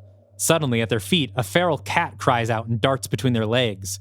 Gwen gasps and jumps away from it, and then realizes she's jumped right in between June and the tunnel wall, so they stand stomach to stomach, Gwen looking up at June's face just inches from hers. Gwen breathes hard. Okay then, after you. Yeah, sure. Gwen inches past June, and when she's not looking, June rolls her eyes and smiles. She recognizes the mommy look. They enter into a large chamber. A tunnel above them must lead to some kind of sewer grate because moonlight faintly illuminates the space. They move forward a bit, then Gwen stops. I lost the scent. She sniffs around, then turns back the way they came. Her eyes widen as she spots the wolf, standing on a ledge above the entrance they came through. It roars and leaps, tackling Gwen into the water. They fight! The sequence is getting long, so I won't detail it all, but just imagine the underground brawl they're having. Gwen still has her super strength, so she's punching and kicking the wolf and holding her own. In fact, she seems to be relishing it, letting out all of the rage she's been holding in since Larry's death into a series of furious blows. June stays to the edge of the chamber and fires at it from afar. They tussle and splash and tussle, and eventually the wolf knocks Gwen to the side and rushes June. June tries to fire at it, but she's out of bullets, and it pins her to the ground. Just before it snaps at her face, its head jerks to the side as 4 quicksilver bullets explode through its brain. It collapses into the water, dead. June and Gwen stand over it. Why isn't it changing back to human? It's still got the blue serum in its blood. Depending on how much, it might not change back for hours, days, maybe not at all. So what do we do? It's not going anywhere. I'll come back and check on it in the morning. We'll figure out who it is sooner or later. Gwen sniffs again. That scent. It's so familiar, but just different enough that I can't place it. Go get a good night's sleep. Maybe it'll come to you in the morning. Gwen returns to the house, still soaking wet from the sewer water. When she enters, Cassie and Victor are sitting in the living room in the midst of an intense conversation that they abruptly cease as soon as they see her. Gwen barely notices. What happened to you? Caught in the rain. I'm gonna go shower. She heads for the bathroom. No, wait! She's only opened the door an inch when suddenly Victor is there, slamming it shut again. What the hell? Pipe burst. Huge mess. Use the upstairs shower. Gwen and Victor look at each other, each of them knowing the other is lying about their day. Suddenly there's a thump noise from inside the bathroom and a barely audible murmur of a voice. But Gwen doesn't push. Got it. She goes upstairs, and Victor and Cassie exchange a frantic look. You're leaving so many fun little things for me to play with. Thank you, Dalton. Yes, I'm glad. Like this was the point of the experiment, right? Mm-hmm. This is going to be a really fun challenge to do, Especially since plotting is what I am least good at. Now I have all these bullet points that I have to hit. Yeah, I wanted to leave you some dots to connect, but not tell you exactly what they were, and just leave room for you to do whatever you wanted within it. Excellent. Move on. All right, so let's summarize some more stuff. In this section, we would get some more bits of Gwen and June out on patrol. Gwen, of course, would ask if the first wolf ever turned back, but it turns out the other wolves got to the body first and took it away somewhere, so we still don't know who it is. At some point, there would be another minor action sequence where they come across both wolves together and give chase, hoping to knock them both out at once. But the wolves get away. And I need to keep this moving, so just imagine a really cool, inventive Paris chase here. Yeah, some other Parisian landmark, I guess. Don't worry, there will be many more Parisian landmark You're making a lot of come. use of the setting as promised. Yes. I hope I leave enough for you to still use. Oh, that's fine. This is so far not treading over any of the ideas that I had. Great. Eventually, that chase leads back underground, and the wolves retreat under an enormous stone archway that is very structurally unsound. Gwen tries to follow, but June stops her. What are you doing? They're getting away. That part of the mines is supremely unstable. We have to let them go. We have both of them cornered. You fire a single shot in there, and all of Paris is going to fall on top of your head. Is that what you want? Gwen fumes. We'll get them next time. Yeah, after they've killed again. But she relents, and they retreat. A little later that night, the two of them sit on a stone ledge overlooking the Seine. A wolf, perhaps one of the werewolves, howls in the distance, and June winces. I'm sorry we missed our chance tonight. No, you were right. I have a nasty habit of acting before thinking sometimes. It's not easy for me either. My blood boils knowing they're still out there. How'd you learn to fight like this? There's not many humans I've met who can keep up with me. My husband, he told me about his condition early on. Wanted to make sure I could defend myself in case he ever got out of control near me. He trained you to kill him? June nods. Pretty fucked up. First, he gave me an out. Told me he understood if I didn't want to risk my life by being with him. But I loved him. I loved him so much that I accepted that one day I might have to put him down. How did he die? We flash back, watching June's husband and his pack enact the following events. As I said, he was of alpha blood. Him, his brother, and his father led the Paris wolf pack. They were peaceful, making sure everyone was properly restrained each month. There wasn't an unplanned siring in Paris in over 20 years with them in charge. Then this serum hit the streets. Within weeks, these new wolves appeared, picking off my husband's father and brother in between cycles while they were still human, leaving just my husband, the last of his line. June's husband mourns over the bodies of his shredded family. The thing about alpha blood is that it defends itself. When the line is down to its last member, that member is suddenly imbued with the magic of the original alpha in order to prevent extinction. In the flashback, June's husband begins to transform. My husband was suddenly able to transform at any time in the month. He was bigger, stronger. He retained his intelligence and was able to hunt with me for the invading wolves. June's husband stands on his hind legs, half human, half wolf, 12 feet tall. He and June patrol Paris together, her husband leading from the rooftops, June on the ground. We thought we were safe. You see, the last members of alpha lines cannot die in their human form. The wolf won't let them. In the moment before death, it breaks free. You can't kill an alpha line without killing the alpha wolf. And these invaders, even though they had ingested the blood of his line, would never stand a chance against a true alpha. So what happened? A tear falls silently from June's eye, and she wipes it away, hoping to hide her emotions from Gwen. The fucking serums. The red one this time. The wolf couldn't save him if the wolf couldn't get out. In flashback, June sleeps in her bed facing away from her husband. We see the following events play out. I woke up to find one of those red syringes on the bedside table, his neck bitten all the way through. In the flashback, June turns to find her husband's head, severed, lying on the pillow facing her, his eyes wide and frightened. Cut back to the present. That was 3 months ago. June, I'm so sorry. It's okay. We can stop them. We have to, before this happens elsewhere. Gwen nods, looking up at June with sympathetic eyes. Anyway, what about you? What are you running from, little wolf? Who says I'm running? You snatched up that red serum the second you knew what it was. You're afraid of the wolf inside you. Gwen stares out at the Seine. I always wanted to fix the world. I grew up poor, oppressed, alone, dreaming of what I would do if I had the power to change things. When I was bitten, it was like my wish had been granted. I had superpowers. They were limited, sure, with admittedly a lot of drawbacks, but it was power nonetheless. But my friend, boyfriend, fuck buddy, Larry, he was bitten too and saw this for what it really was, a curse. Something we should try to ignore or hopefully cure. She fights the urge to cry. But I convinced him otherwise, that we could do good together.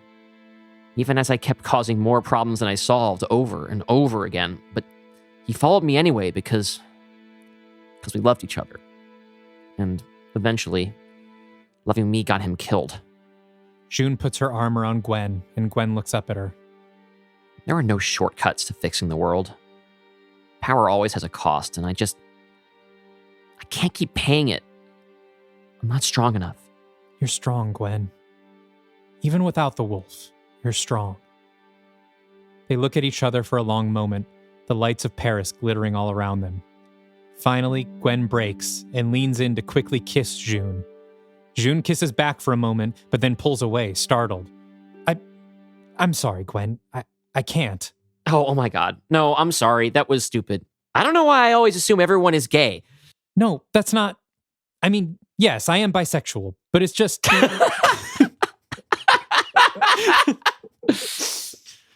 It's just... Aren't I a little old for you? Oh, well, no, not at all. I'm into it. June smiles. As flattering as that is, I'm sorry to say that I'm not. Oh. Got it. Gwen gets to her feet, embarrassed. Gwen, don't... No, it's fine. I feel a little stupid. I'll see you tomorrow night. She walks away, leaving June flustered. On her walk home, she passes through the campus of Pantheon-Sorbonne University. Sitting by herself on a curb across the street is Charlie. She's sobbing into her hands. Gwen slows down, watching her, unsure if she should go say something. Charlie senses someone watching her and looks up. She gives a weak smile and a wave to Gwen. Gwen gives a sympathetic look, but turns and keeps walking. And I think this is a good place to break. Quick question. Yes. Remind me who Charlie is. Charlie is the Native American girl that she met at the college earlier. Okay. The one that was not a dick to the homeless person. Okay, cool. Yes, we haven't seen her in a minute. All right. So, taking a quick break, then we'll unpack Act 2. yes. Or this path of Act 2. Yes. See you in 60 seconds.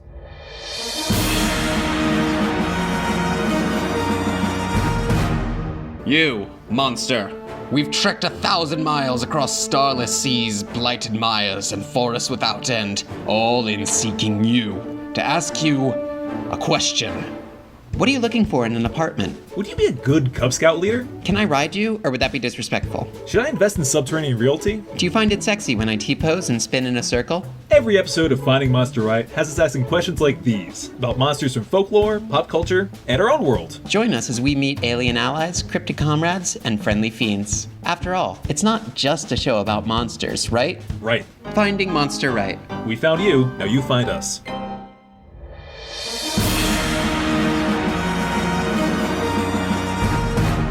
Welcome back to Are You Afraid of the Dark Universe? We are about 2/3 of the way through A Native American Werewolf in Paris. Dylan, do you have any comments you want to make on the first half of Act 2 while we're here? I mean, you heard us break out laughing where there are almost no straight people in our universe. Yes. Yeah. Almost everybody has some level of wiggle room. But but she's a little bit gay. I appreciate that because I was thinking about this as you were building sort of the tension between Gwen and June. I'm like, man, how often do we have these relationships with these massive age gaps just because the actors we like are frequently not the same age? And it's like, no, I like this time that it's an obstacle and it's not like we can't do this. It's no, I don't want to. Gwen's fine with it, but Rebecca Ferguson, for probably obvious reasons, it's like, hey, this like college age girl. Yeah, I mean, that's the thing. Like, I'm 34 years old. And I'm not like a person of unbridled libido. I'm interested primarily in like my wife a lot, and like not really. My eye doesn't really wander. You save it for your characters. Yes, my characters are horny for me. My songs are horny for me. Yes. This is how I operate. But I think about sometimes being like, I'm not interested in. I don't ever feel like man, I wish I was younger because I would want to hook up with some young. Like, no, I'm not interested in people in their 20s anymore. That's just, that part of my life is over. And I like that representation in our film. There you go. You're represented. I like meeting somebody, and I think Ferguson. she's in her 40s, Rebecca Ferguson. Probably, yeah. Who is, because we had Rachel Weisz in our thing hooking up with Jacob Elordi, who is like the like college-aged heartthrob of our times. And she's in her, I think she's just shy of 60.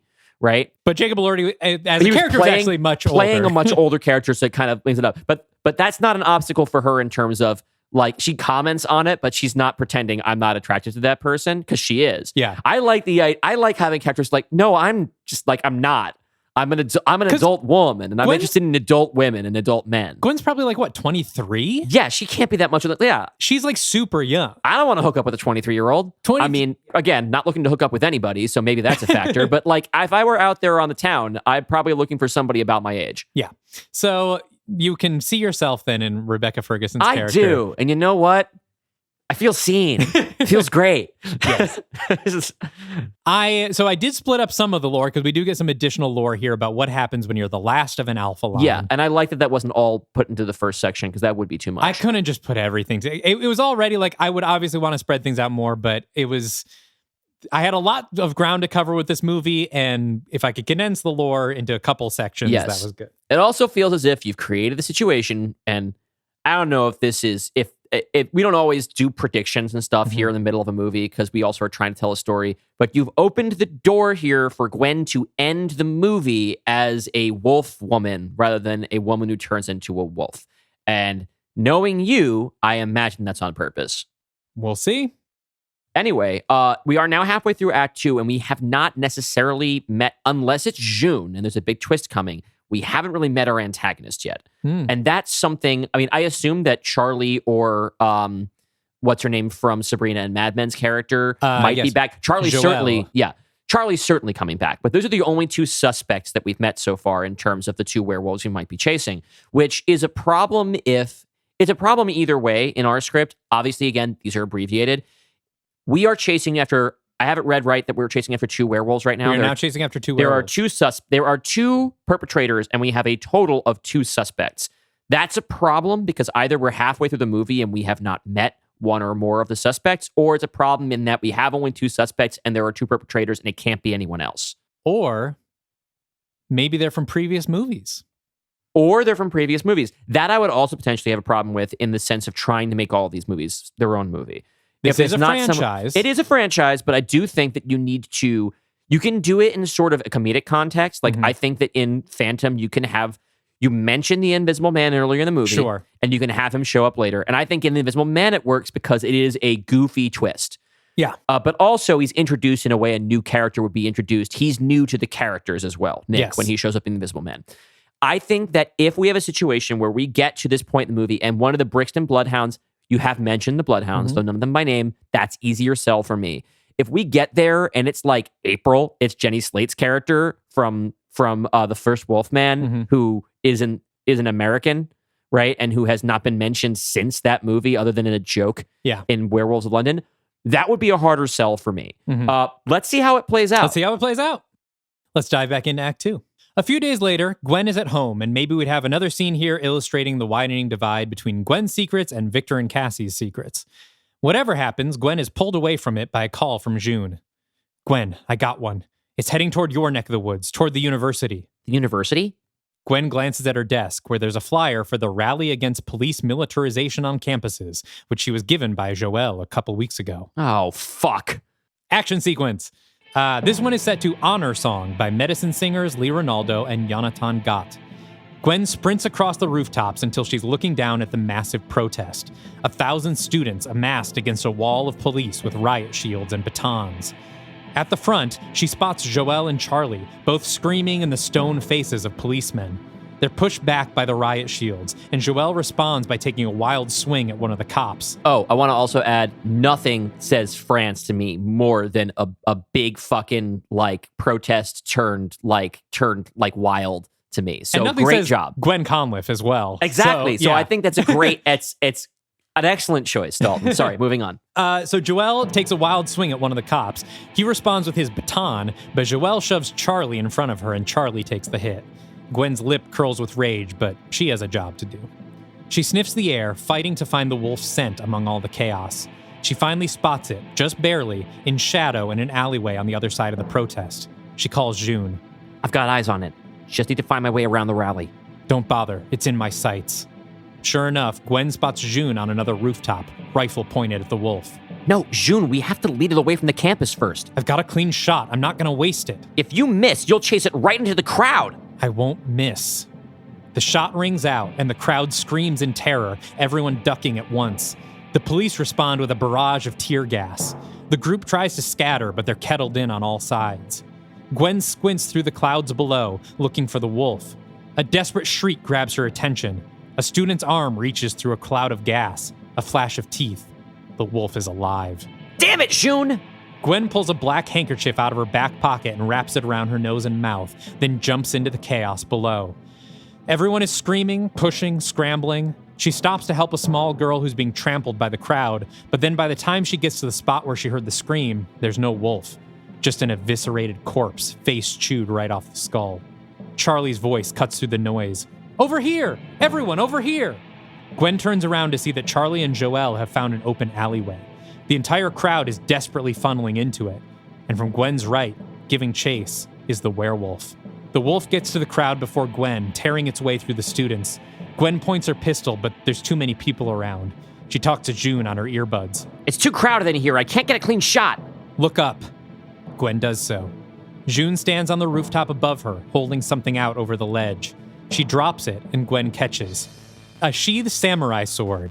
She pulls it out, and the edge gleams in the moonlight. It's lined with quicksilver. Oh, fuck yeah.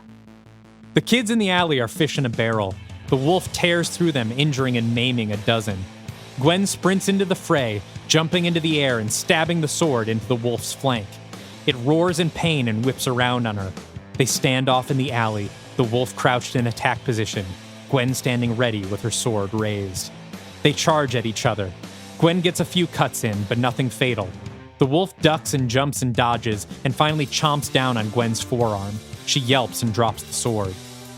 Farther down the alley, Charlie hears the yell and turns. She sees Gwen wrestling with the wolf, who won't let go of her arm.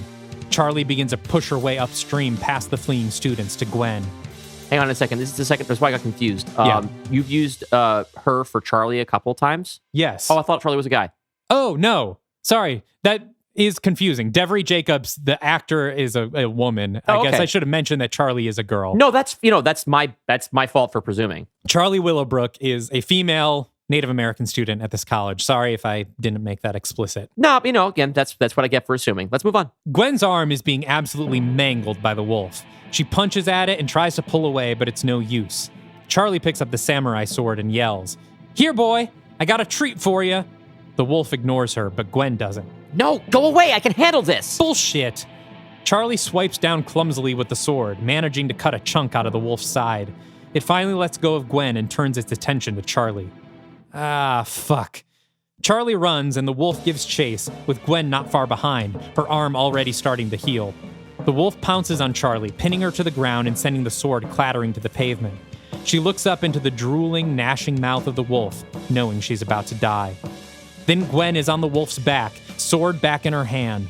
She puts the blade crossways in its mouth like a chew toy, then yanks back and up, hard, carving a smile that curves up into the wolf's brain. It collapses next to Charlie, dead. Some really cool, gnarly violence here. Thank and you. Thanks for giving Gwen a katana. I gave Gwen a sword. I told you, lesbians, I'm looking out for you this phase. Gwen helps Charlie to her feet. I thought you didn't do charity work. Gwen smiles, embarrassed. Just repaying a favor. A little while later, Gwen and Charlie walk home, sirens blaring behind them. So, does everyone in your tribe know how to kill werewolves with samurai swords? Maybe my uncle? I didn't pick it up till after I left home. Well, you'll have to teach me sometime. Clearly, I could use some help. Hey, I'm really sorry about being a bitch to you before. Hold that thought. This is me. She gestures down a side street. You can finish your apology over dinner on Saturday. Gwen is momentarily speechless. She instinctively glances over Charlie's shoulder to check the moon, then remembers that it no longer holds any sway over her. What is it now? Nothing. That sounds great. I'm paying. Fucking right you are. Charlie grabs her and pulls her in for a kiss before Gwen can react. She stands there stunned as Charlie walks away. See you Saturday. As Gwen watches her walk away, June finally catches up. New friend? Whether I like it or not, apparently. It's okay to have friends, Gwen. Also okay for them to be more than friends. I'm happy for you. So, 2 down, 1 to go, huh? We're very close. We should confine our patrols to the entrances to the underground. It knows we're hunting it now, and we'll keep out of sight as much as possible. Do we even know who we're hunting yet? June shakes her head. The cops were everywhere before I could grab the body. Keep an eye on the papers. In a few days, they're going to have a human body on their hands with no way to explain it. I know it's a little late for guilt, but the longer we go without knowing who we're killing, the less I'm feeling comfortable with this whole thing. Well, if you come up with a plan for how to capture a beefed-up werewolf alive, just let me know. Gwen nods, looking uncomfortable, and not just because of the killing. Gwen, I'm sorry about the other night. You know what? Let's just never talk about it again, okay? June smiles. Deal. All right, more summarizing. First of all, okay, obviously at this point, the world would know that some shit was going down in Paris, and I'd have to address it somehow. Probably post-Manaus, there'd be a lot of talk about it being a demon, but the police downplay it as wild animal attacks. People online are saying it's a werewolf. In any case, it's not super plot relevant, so I'm just going to leave these like sort of background details to your imagination, news reports, whatever. Right. This is kind of some of the consequences we're going to have to deal with now in phase 3. Yes. Too many people are in the know for it to all just be shrugged off. Yes. So people know there are attacks in Paris.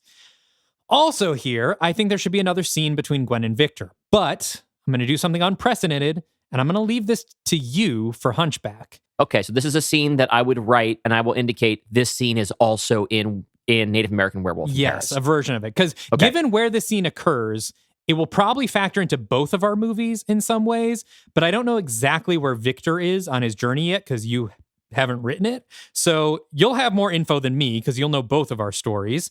So I'm going to let you fill in the blank. But for my purposes, I will just say this is a kind of awkward heart-to-heart.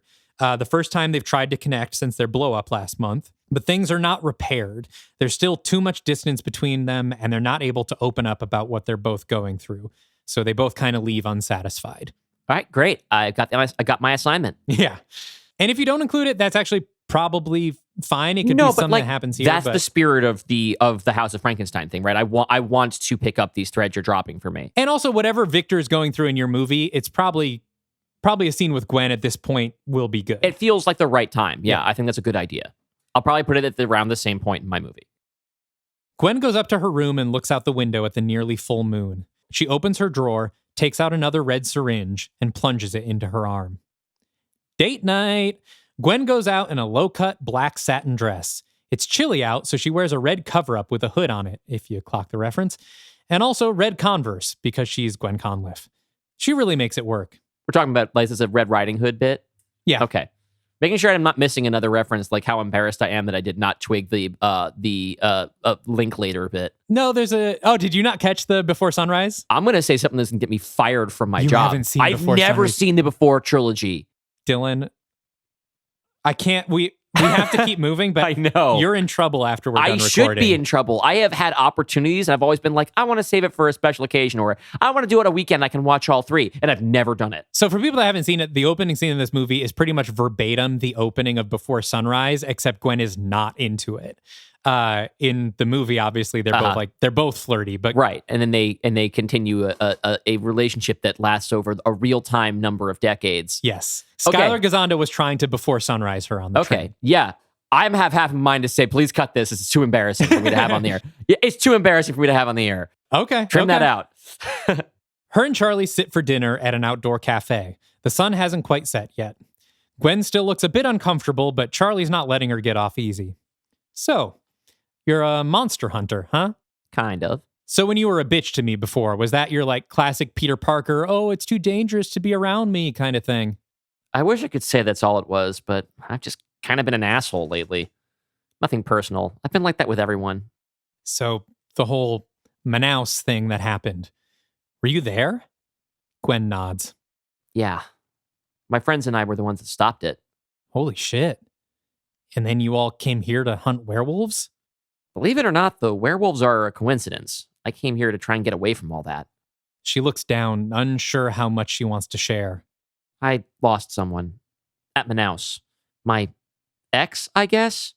Larry. I loved him, and he sacrificed himself to save the world. I'm sorry to hear that. I think that gives you a pass to be a bitch to strangers. How about you? How'd you get from Mohawk country to Paris? Scholarship. Just really needed to get off the res, Like, as far away as possible. I know the feeling. But ever since I got here, I've been feeling the pull to go home anyway. No home to go back to in my case. What do you mean? My mom passed a month before I came here. Jesus. She got hurt back when I was in junior high. Doctor started her on perks. Then that all just spiraled until the overdose. That's awful, Charlie. I'm so sorry. It's life on the res, She wasn't the first, won't be the last. What's really fucked up is that I didn't even feel that sad when she OD'd. At that point, she hadn't really been my mom for years, As far as I'm concerned, she died when she took that first pill. Gwen's phone starts buzzing. It's June. She ignores it. Charlie wipes the tears from her eyes. Sorry, not exactly a fun first date conversation. No, I find it's best to get the trauma out of the way at the top so we can end on a high note. Charlie laughs. Gwen's phone buzzes again. Do you need to take that? I'd rather not. If you gotta go save the world, I'll understand. Not the world, but maybe another hot student. Also important. Unless it's Joelle, then you should just let nature take its course. Gwen smiles and answers the phone. June talks, out of breath. Gwen, I've got eyes on the last wolf. I followed it into the underground. If you enter the catacombs from your side, we should be able to corner it. Gwen looks at Charlie with apologetic eyes, but Charlie just nods. Be there in 10. She hangs up. Sorry. It's okay. We got the hard stuff out of the way. Next time we get to start having fun. She gives Gwen a flirty smile, and Gwen takes off.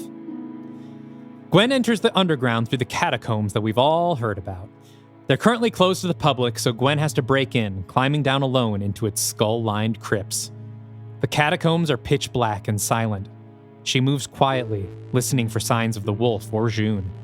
She goes deeper and deeper, her every movement watched by the hollow eyes and lingering spirits of 6 million dead souls. She reaches the end of the publicly accessible catacombs and shoots the lock off a door leading further into the mines. She climbs down and down into the narrow stone hallways that spiderweb under the city. Finally, she hears a distant splashing and runs toward the sound. The tunnel opens up, and in the faint beam of her flashlight, she sees the wolf, with June giving chase.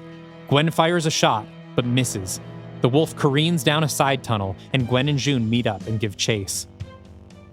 They sprint through the underground, following the sound of the wolf, seeing only brief, blurry glimpses of it in their bouncing flashlight beams.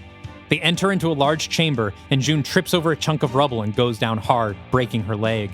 Gwen keeps chasing the wolf as it runs under the unstable archway that they saw earlier. From behind her, June yells, "No, Gwen, it's too dangerous!" I've got it, don't worry. Gwen follows the wolf under the archway. The tunnel is narrow, supported by a row of cracked cement beams. It's quiet once again. The wolf is hiding somewhere. She advances, swinging her flashlight beam around each post. Finally, there's a flash of teeth and fur, and she instinctively fires her gun. The bullet hits a support beam, which begins to crumble. Gwen makes a split-second decision and dives past the beam just as the ceiling collapses behind her, separating her from June. She follows the passageway until it starts to widen, finally opening up into a chamber with an immensely high ceiling, supported by a maze of grand stone archways. We, of course, play the tension of her searching in the dark until the wolf leaps onto Gwen's back, biting her on the shoulder. Gwen reaches behind her and flips the wolf over her head, sending it colliding with a stone post. The chamber begins to rumble and collapse. Stones fall into the water around them, obscuring Gwen's shot. As the ceiling falls, it opens a window into the sky above, and sunlight illuminates the chamber. Gwen looks up, just in time to see a massive hunk of stone falling towards her. She jumps, but not fast enough, and lands on her back with her legs trapped under the rock. Gwen struggles to pull free as the wolf creeps toward her. It crouches, then pounces onto Gwen's chest. But the wolf doesn't go in for the kill. It stands on top of her and they lock eyes, staring at each other face to face. Gwen is confused for a moment, studying the wolf's strange behavior. But she knows better than to let the hesitation go to waste. 2 shots ring out, straight into the belly of the wolf, and it collapses on top of her with a whimper. Gwen stands, waiting for the wolf to turn human, but it doesn't. Come on. Who are you, you bastard? Come on! The cave-in has stopped. A scent suddenly catches Gwen's nose, and she perks up, a wild, confused look on her face. Dear Mama by Shantae Standing Rock begins to play. She follows the smell down another path, walking at first, then running. She traces it up some steps to a smaller stone chamber. Next to the entrance is a pile of torn clothes. Across from them, a small stone altar. On top of it are a few of the blue syringes. But Gwen barely notices these. She's focused on the two naked bodies in the center of the room. They're both white as a sheet, drained of all their blood. She approaches them with mounting horror. The first body is almost unrecognizable because of the enormous hole blown in the side of its head. But Gwen recognizes him. How could she not recognize her Uncle Ray? The second body is largely intact, except for the deep smile carved into his face that curves up behind his eyes. Gwen's brother, Maddie. Damn, Dalton. Give me a sec. Jeez. Well, you got me. You got me good. Yeah. Sorry, I'm breaking this emotional moment, but you did. All right, we got some questions to answer, but let's go. Tears fall from Gwen's eyes and her chest hitches as she realizes what she's done. She turns and sprints out of the room back the way she came, back to the caved-in chamber. The wolf there has changed back. Her mother lies in the blood-red water, eyes open and blank, her stomach blown open by Gwen's own gun. Gwen falls to her knees and tries to wake her mother, begging her to wake up, but it's too late. This living nightmare is interrupted by a voice from behind her. I smelled you the second you got into town. Gwen turns to find June, who's finally found her way into the chamber. She limps, but her broken leg is rapidly healing itself. Alpha blood, no mistaking it, but too faint for me to track. I wandered this city in vain for months trying to find you. It wasn't until your family arrived that the scent became strong enough. What are you talking about? I'm not an alpha. Of course you are. I told you the alpha wolves wandered the earth longer ago than anyone can remember. Who do you think was on that land in Talbot, California back then? But my family, they weren't... They weren't werewolves, I know. I could tell by your smell that you were the only one who had been bitten. Pretty easy fix for that, though. We flash back to the night Gwen's family left. They get in the cab to the airport, and the driver turns around to greet them with a smile. It's June. You've been a werewolf this whole time. Of course, darling. Flashback again. June takes Gwen's family to a secluded part of the city, then pulls them out of the cab. Her teeth elongate into fangs and she bites them on the neck one by one, then stabs them with a fistful of blue syringes. A bite for each to unleash the alpha within, and then enough blue serum to keep them feral for 6 weeks at least. Gwen's family all transform into wolves and run off into the night. June watches them with a cruel smile. Couldn't risk them changing back and coming to you for help. But why? Why do all this? Power, partially. But honestly, mostly boredom. I'd already picked off every last alpha descendant in Paris, which left me as the only wolf in town. We're natural predators, Gwen. Without worthy prey, what's the point of living? So that whole story about your husband, you just made that up? Not all of it. He was an alpha descendant. In fact, that's the whole reason I married him. Poor man would come to me crying every time one of his family died, too stupid to figure out that his own wife was the one hunting them. But eventually that left just him, the last of his line, imbued with the strength of the Alpha Prime. And I was stuck. I couldn't kill him as a human because that would just release the wolf, and I was never going to be able to take him down in wolf form. But then a miracle arrived in the form of these little serums. One to turn wolf whenever I wanted, which is fun, I suppose, but more useful was the one that prevented transformation. We flash back to June in bed with her sleeping husband. She injects him with a red syringe. That story I told about his severed head on his pillow? Well, that's all true.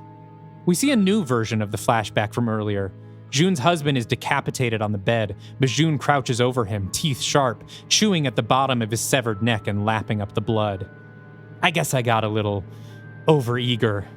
Why put me through all of this? Why not just kill us all and be done with it? Aren't you listening? For the same reason I couldn't just kill my husband. If I murdered your family that night, that would have given you the powers of the Alpha Prime, and then I'd never be able to finish you off. No, first I had to get close enough to you to get the red serum in your blood. I thought it would take weeks to find the right opening. Imagine my surprise when you volunteered the moment we met. I couldn't believe my luck. Now I was free to take my time, and hell, even have you help me gather your family's delicious, powerful blood. Gwen's face is twisted with sorrow and rage. You fucking cunt. I trusted you. I know. I can't believe it either. Now I'm sure you have a million more questions, but unfortunately, we're out of time. Gwen looks up to the sky above them. The sun has set, and a full moon hangs overhead. June begins to transform into a werewolf, bolstered with lots and lots of alpha blood. Don't worry, you'll be with your family in hell real soon. Tell them I said, bonjour. Wolf June, who stands taller than Gwen even on all fours, smiles at her from across the moonlit chamber. Fuck me. She runs. End of Act 2.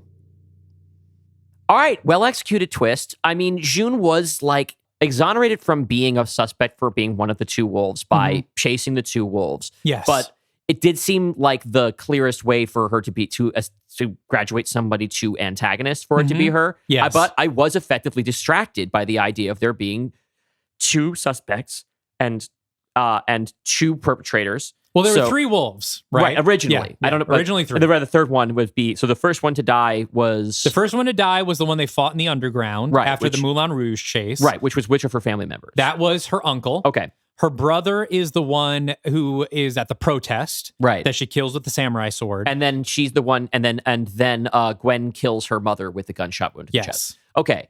Devastating. Yes. Of course.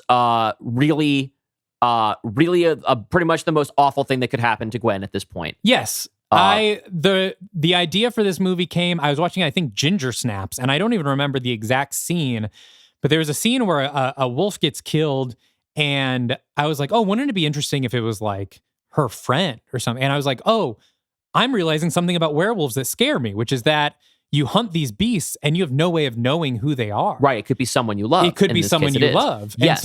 And so I was like, oh, if that scares me, then maybe that's my angle. You should use it. Yeah. Then great. I should use that. I like that you found another way to make werewolves scary in a way that, like, I never really attempted. So yeah, well done there.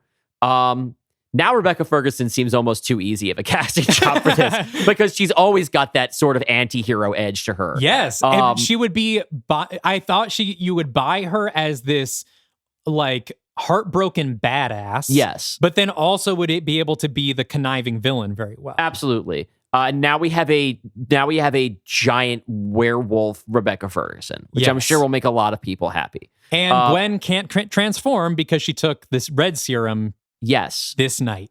So, I like the way that you've constructed this. Gwen has kind of created her own hell in a way, and that she's been used. Oh, here's what I was thinking of. This is a situation where it's possibly just the result of two storytellers who work closely together, writing a lot of stuff very quickly. Sure.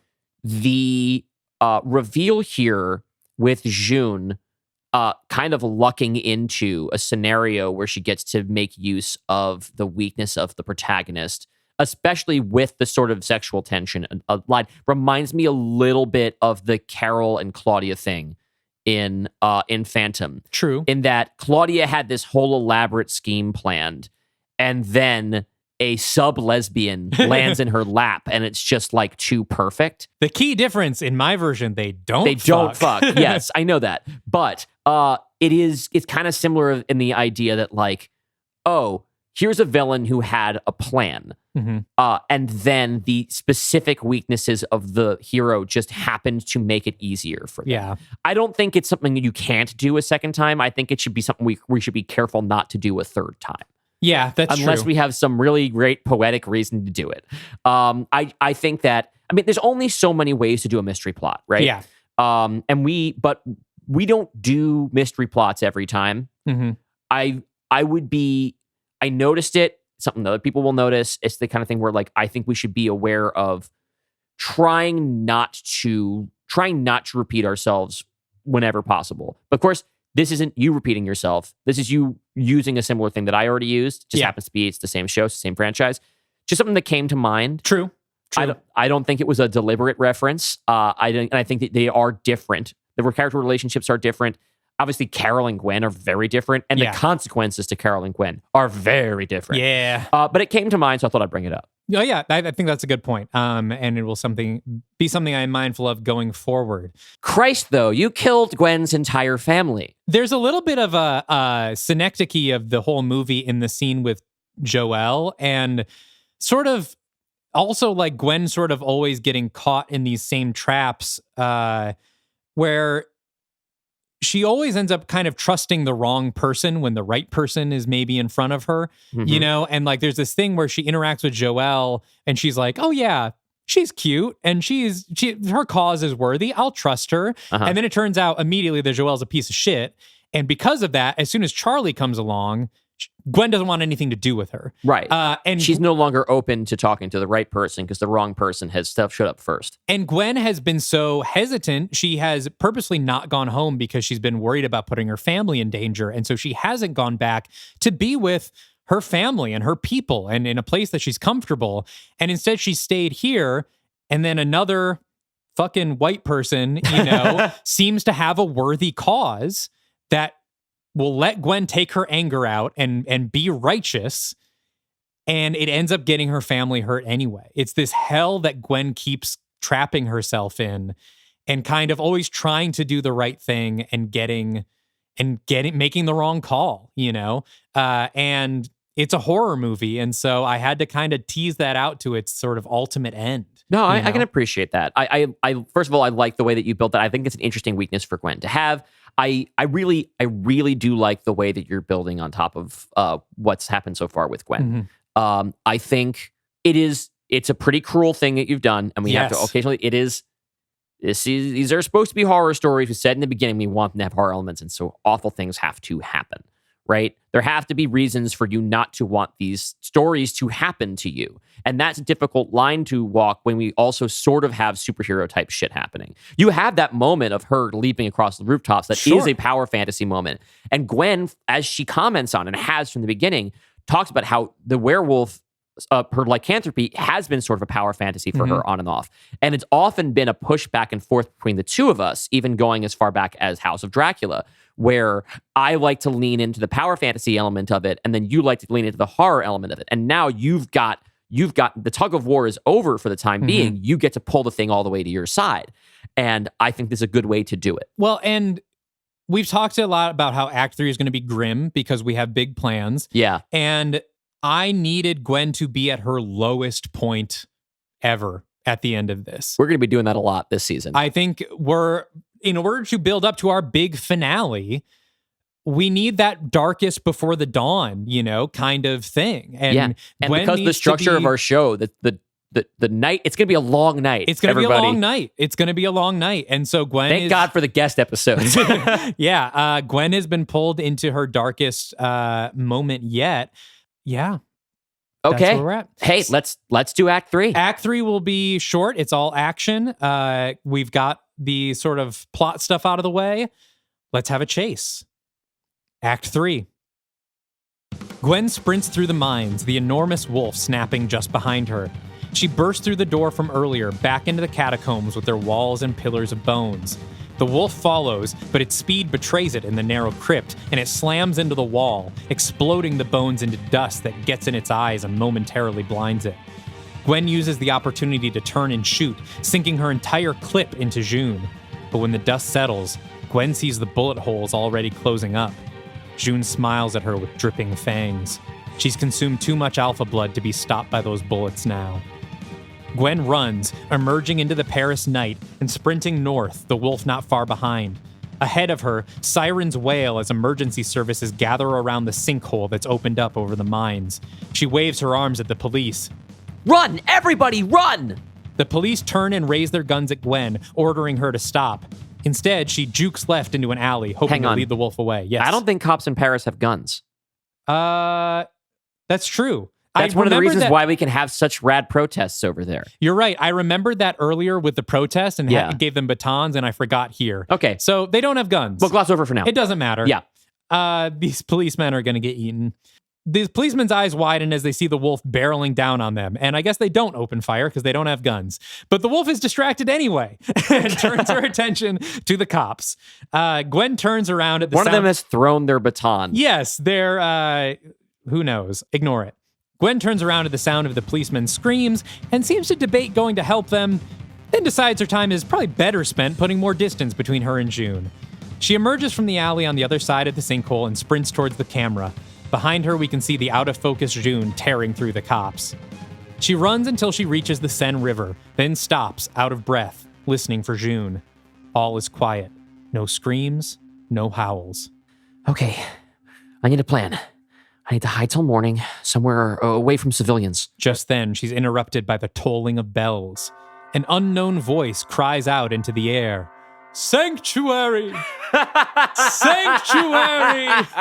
Gwen looks up, unsure where the voice is coming from, but it's given her an idea. Sanctuary. She turns to look across the river at Notre Dame Cathedral, where the bells are tolling. It's still closed for construction, so should be empty and large enough to hide. The sound of screams grabs her attention. Behind her, Parisians are running, and within moments she sees June cresting the hill and heading straight for her. She runs over the bridge to the Ile de la Cité, the island that the cathedral is on. But as she approaches Notre Dame, she hears a rumbling. The cathedral starts to shake, and dust falls all around it. Up in the bell tower, Gwen swears she can see a shadow of a person. She skids to a stop. Oh, shit! Notre Dame Cathedral suddenly collapses in front of her, and she turns on her heels and runs the opposite direction from the cloud of dust and debris. It soon overtakes her, and she's running and coughing through a thick cloud of gray smoke, so dense that she doesn't even see June as she leaps through the cloud and tackles Gwen to the ground. Obviously, this is... So now I have to just fucking wreck... I mean, obviously, I kind of had to wreck it, right? Yeah. So thank you for making sure I can't wimp out and not destroy the cathedral. I gave you something for your Act 3. Yes, I can't not have one now. Gwen rolls with the pounce, throwing June off of her and behind her. June recovers quickly, skidding around back to face Gwen and pouncing again before she's recovered. June snaps at Gwen's face, and Gwen is just barely able to hold her back. Gwen manages to get her hands wrapped around June's upper and lower jaws and uses her immense strength to slowly stretch them apart until June finally recoils from the pain. It's enough for Gwen to kick June away from her and buy her a quick second of time. I'm going to take a second. I don't think she should still have wolf strength if she's on that serum. Oh, really? Yeah. I thought she just couldn't turn. I think, now, again, we don't have to have it necessarily be the same, but previously, the idea has been that you're just a person when you have taken that. Which is why I think like Casper just gets shot, regular shot, stuff like that. Back in the, but you know what? I haven't been super explicit about it, so we don't have to. I like Gwen doing superhero shit. So it's, yeah. If my intent wasn't clear in the script, then it's not clear to the audience, which means it's still gray for you. Well, and also remember, Gwen has alpha blood. That's true. We could say that the alpha blood lets her retain some super strength. Yeah, and she's never taken this serum before in a previous movie. We don't know how it affects her. Yeah. We're in the clear. Go on. Sure. Playing fast and loose with our canon. Yeah. I think we've done our job here is to make it all fit. We just made it fit. Yes. Moving on. Alpha blood. We don't have to do it at a Comic-Con panel the next year. We do it here. Yell at us in the Discord. Yell at me in the Discord. The dust is starting to settle, and Gwen looks around the rubble for something to use as a weapon. She sees a stone spire, still largely intact and sharp as a knife. She picks it up with both hands as June charges for another attack. As June leaps for the kill, Gwen thrusts the spire up, impaling the wolf on its tip. Gwen uses the momentum to run forward, June suspended and flailing on the spire, until Gwen throws the spire and the wolf over the railing into the waters of the Seine. But Gwen knows that's not enough to put her down for good. She runs back across the bridge to the mainland and pulls out her cell phone. Jenny, are you there? Gwen? Yes, what's wrong? Dr. Yo's serum, the one that stops werewolves from turning. How do I counteract it? Counteract it? Gwen, what's happening? From behind her, a vengeful howl fills the air. Gwen looks around for another place to hide and sees another closed landmark, the Pantheon. She heads for that. There's no time to explain. I just need to wolf out, and I can't with the serum in my blood. I don't know. In all my research, I never bothered looking for a cure. Have you tried its companion serum? I don't have any on me right now. I was hoping for something a little more DIY. Gwen, I'm sorry, but if you've taken the serum, there's nothing you can do but wait for it to work its way out of your bloodstream. Gwen's face falls, a terrible idea dawning on her. My bloodstream. Is Victor there? Can he help? I gotta go. Gwen hangs up. She knows what her only option is. She uses her strength to break the lock on the Pantheon and enters its silent domed chamber. She looks down at her hand and grows a long, sharp talon from the nail of her pointer finger. And if we say this is not, she can pick up a piece of glass. She just needs something sharp. Okay. So we can hand wave that away. She has a shard of glass, she has a pocket knife, whatever. Okay. Alpha Prime, if you're really inside me somewhere, don't let this be the end of our line. She punctures her wrist with the talon and slowly cuts it back all the way to her elbow, wincing from the pain as blood spills from her onto the stone floor. With a talon from her other hand, she does the same to the other arm, then cuts similar gashes in the femoral arteries in her thighs. She falls to her knees, then onto her back, but before she passes out, she raises another talon to her throat and slices it wide open. Gwen lies twitching on the floor of the Pantheon, wide eyes staring blankly at the dome above her. Her skin grows paler and paler as all of the blood drains from her body, creating a large pool of it all around her. The camera watches her from overhead until eventually the blood flow slows to a trickle, then dries to nothing at all. Gwen Conliffe is dead. The camera begins to zoom in slowly on her lifeless face. There is no soundtrack. All is quiet. Then, with a sudden huge orchestral sting, two sets of taloned fingers tear their way out of the gash in Gwen's throat. Cut to outside, where June, still in wolf form, paces slowly down the street, following Gwen's scent all the way up the Pantheon steps. Inside, she sniffs her way to Gwen's body. It's eviscerated, spread out all over the floor in 100 bloody chunks. June nudges what used to be Gwen's lower jaw with her nose, trying to figure out what happened here. Then, she catches a new scent. She follows it away from the body toward a shadowy hallway, then stops. There's a figure in the hallway with gleaming eyes and a sharp, wide smile. Then the figure stands, and June follows it up with her eyes.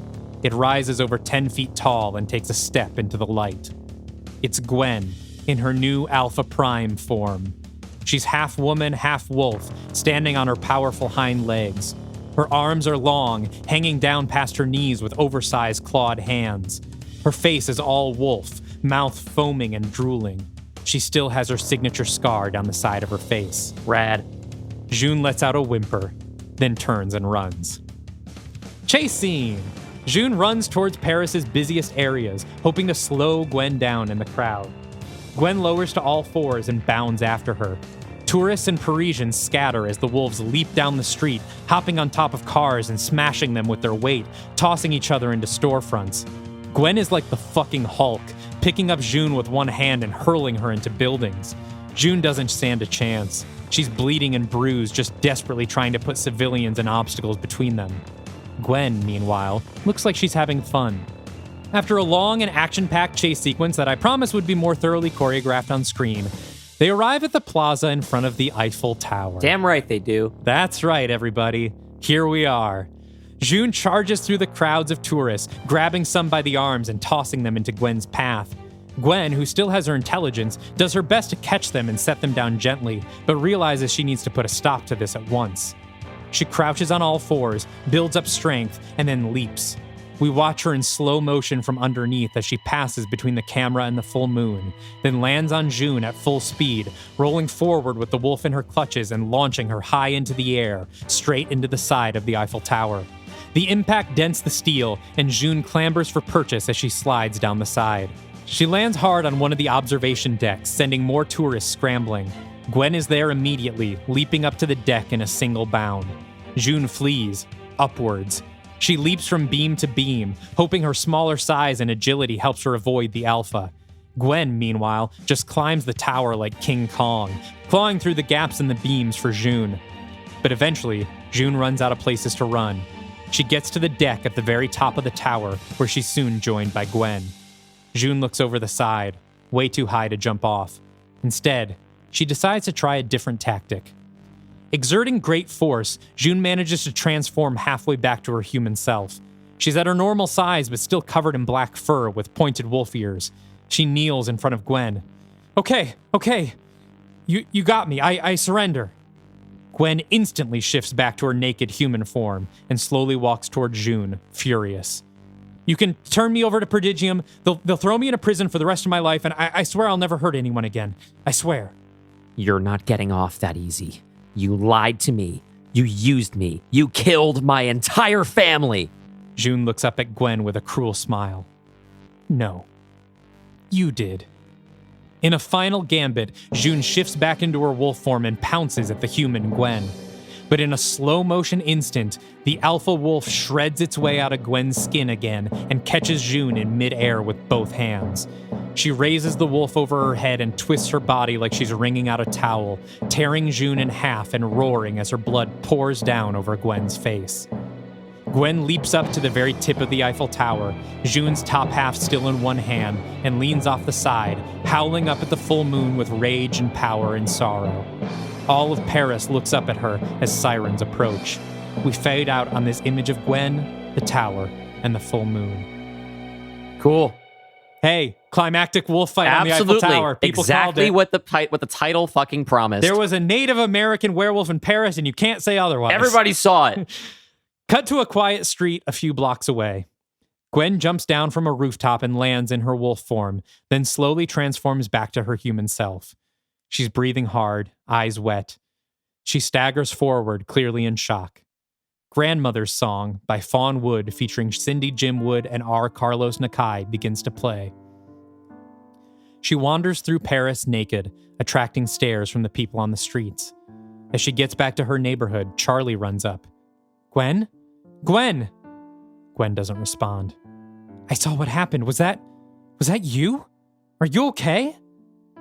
No response. Charlie takes off her jacket and wraps it around Gwen to cover her up. It's okay, Gwen. I'm here. Charlie puts her arms around Gwen and follows her. Gwen leads her down into the catacombs, past the wreckage of her battle with June, and into the chamber where her mother's body still rests. She falls to her knees beside her body.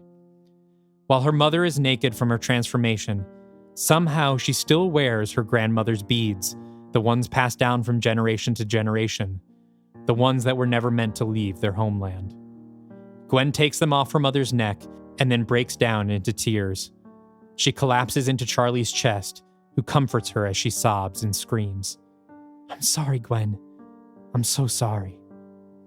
Gwen clutches the beads to her chest as she starts to calm down, then puts them around her neck. I have to go home. I know. I'll walk you there. Gwen looks up at Charlie. No, I have to go home. The two of them embrace, and we fade to black. Credits. Mid-credits scene. As Grandmother's Song ends, we fade in on Gwen and Charlie. They're back at the Pantheon, looking down at old Gwen's shredded corpse. Gwen still looks hollow, in shock. Charlie lifts up a torn bit of Gwen's black dress and gives it a yikes look. Gwen finds what she's looking for, though. Her cell phone, lying in the pool of blood. She has 3 voicemails, all from Cassie. As she holds it, it rings again. Cassie? Cassie, are you okay? Gwen, we need you to get here right away. Why? What's going on? There's been an accident. Gwen looks at Charlie, eyes wide. Her night's not over yet. To be continued in The Hunchback of Notre Dame. But the movie's still not over. Because we have our Dracula post-credit scene. All right, you've watched all the credits. Here we go. Post-credit scene. A man sprints breathlessly through a scorched forest. He wears loose white finery, which stands in stark contrast to the black, burnt remains of once mighty trees. He can run, but he can't hide. He's barefoot, and the splinters and brambles below pierce his skin, painting the hem of his clothes red with his blood. We hear the sound of an arrow whistling through the air, and it strikes the running man in the back. We cut to a metal broadhead stabbing through his shoulder, and a rack focus reveals the man's face, that of Dracula, played by Mads Mikkelsen. Dracula stumbles and winces, but keeps running. We hear more arrows flying, and one strikes a charred, jagged tree trunk ahead of Dracula. As he runs past, the tree bleeds from its wound. Dracula looks back over his shoulder for a moment, but is unable to catch a glimpse of his pursuers. His ankle catches on a root and he hurtles headfirst into dried twigs and black thorns. With effort, he turns onto his back, wincing as the arrow bends and snaps under his weight. We take his point of view now as he gazes up at the red-orange sky and the black spires of the burnt forest. A shadow comes over him. It's a figure holding a spent crossbow. We've seen her somewhere before. It's Mina Harker, or rather Mina Van Helsing, played by Anna Friel. Pathetic. He's not even trying anymore. Mina is joined by her husband, Abraham Van Helsing, played by Hugh Dancy, holding a crossbow of his own. It's not spoiling the fun too much, I hope. I'm still game if you are. Dracula avoids even looking at them. Better to pretend he's not here at all. Of course. What else is there to do after all? Grandfather, would you do the honors? A third figure now stands over Dracula. It's Dr. Atticus Van Helsing, played by Sam Neill, who holds a long wooden stake in one hand and an arcane hammer in the other. I'd be only too happy to. Atticus kneels over the dead-eyed Dracula, who flails instinctively as the old man centers the stake over his heart and pounds it into his chest with the hammer. Dracula screams in pain, then goes limp.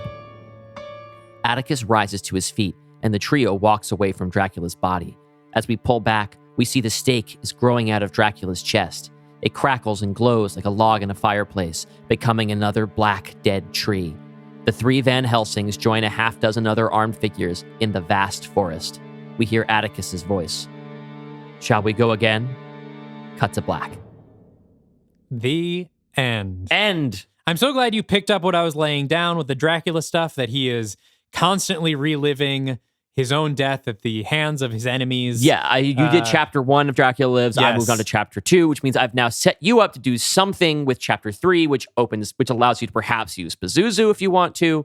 And also we have to progress Dracula throughout hell at some point. So he may not be just getting murdered forever. We'll have to... But the way that he was being tortured in yours, but was not permitted to die. Yes. In mine, he's being hunted to death, and he's dying over and over again. Yes. And he's losing the will to fight back. Yes. Let's go back to Act 3. Sure.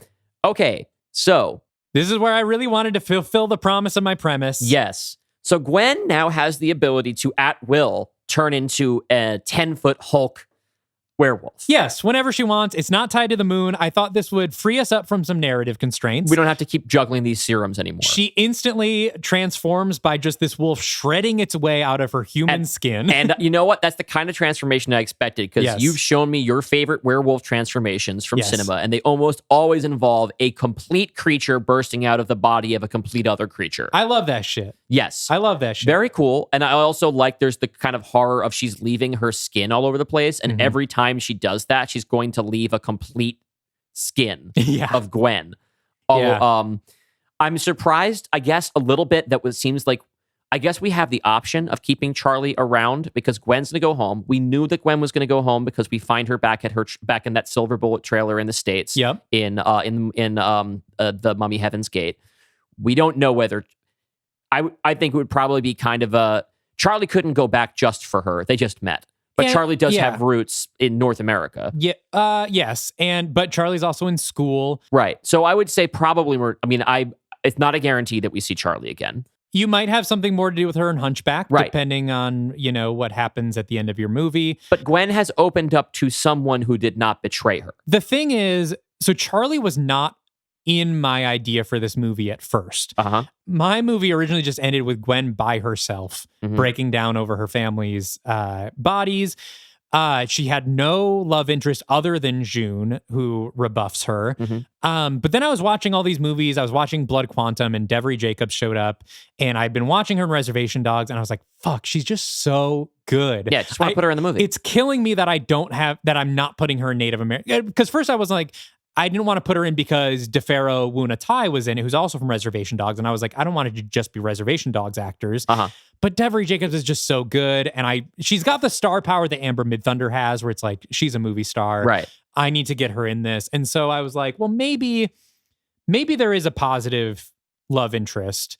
Someone that it develops more slowly, and also takes away a little bit of the bleakness of the ending. Like Gwen has now someone who understands, someone who knows where she came from, and that she can relate to, that she can trust, that she does have a positive connection to. And it's not just Gwen completely 100% all alone and grieving and in the depths of hell. Like there is some net for her to fall into, and it's another indigenous person. Yeah. And then that way I'm also not killing every other indigenous character. That came to mind too. Yeah. So it is, I like the way you've also set up a way for me to kind of have to have the ending of my film set after the ending of yours, or perhaps that's also a post credits for me from Cassie's end and something tragic has happened. Who knows? You get to do what you want. I get to decide what I want. Yes, you have not actually made it impossible for me to do any of the ideas that I had, with the exception of I was open to the idea of setting the House of Frankenstein duology immediately after The Mummy's Hand and before the holiday special. Doesn't really make a big difference. It was whether or not she was. I toyed with the idea of having it the story of how Cassie decides she's got to write this book. Now we know she's already writing the book. Yeah. It's not really a big deal. It wasn't the heart of my story. Like timeline-wise, given the weather in Paris in my story, I think this probably takes place the April after the holiday special. So we're thinking April 2024. And that's also good that I was saying I want more time to pass, right? So now the idea is they didn't just go to Paris on like a trip after Mummy's Hand. They went there and they were settling to live there for a while. And so she's been there for the better part of a year now. And she's not loving it. No, she's not. She keeps getting Before Sunrise by guys on the train. Yes, which could be something that I play with as a contrast, because I think that it was Cassie and Victor's idea to go, and she just tagged along, right? Mm-hmm. So this is maybe something much more positive for them than it's been for her.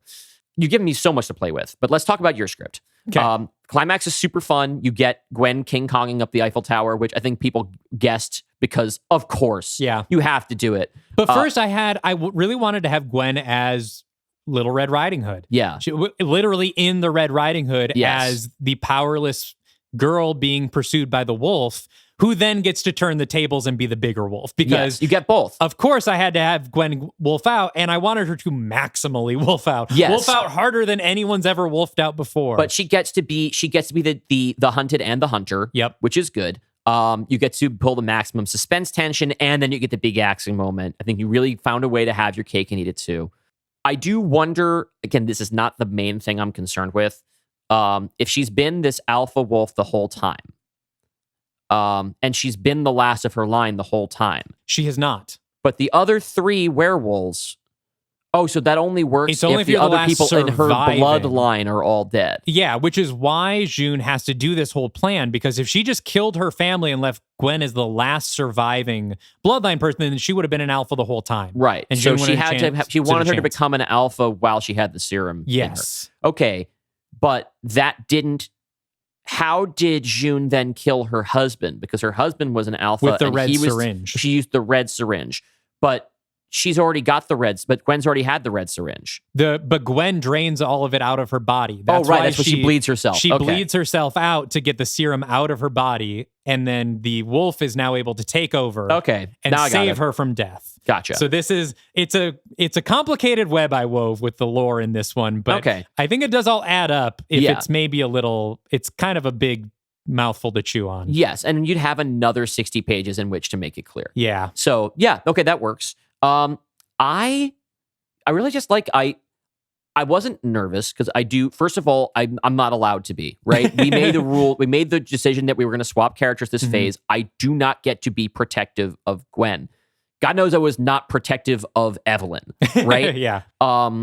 So it is a matter of I didn't want to be nervous. I'm like, whatever you're going to do with the character, I have to be cool about it because that's how we're running it, right? That is the nature of being in a shared universe. You hear comics writers talk about this all the time. They finish their run, they have to let it go. Yeah.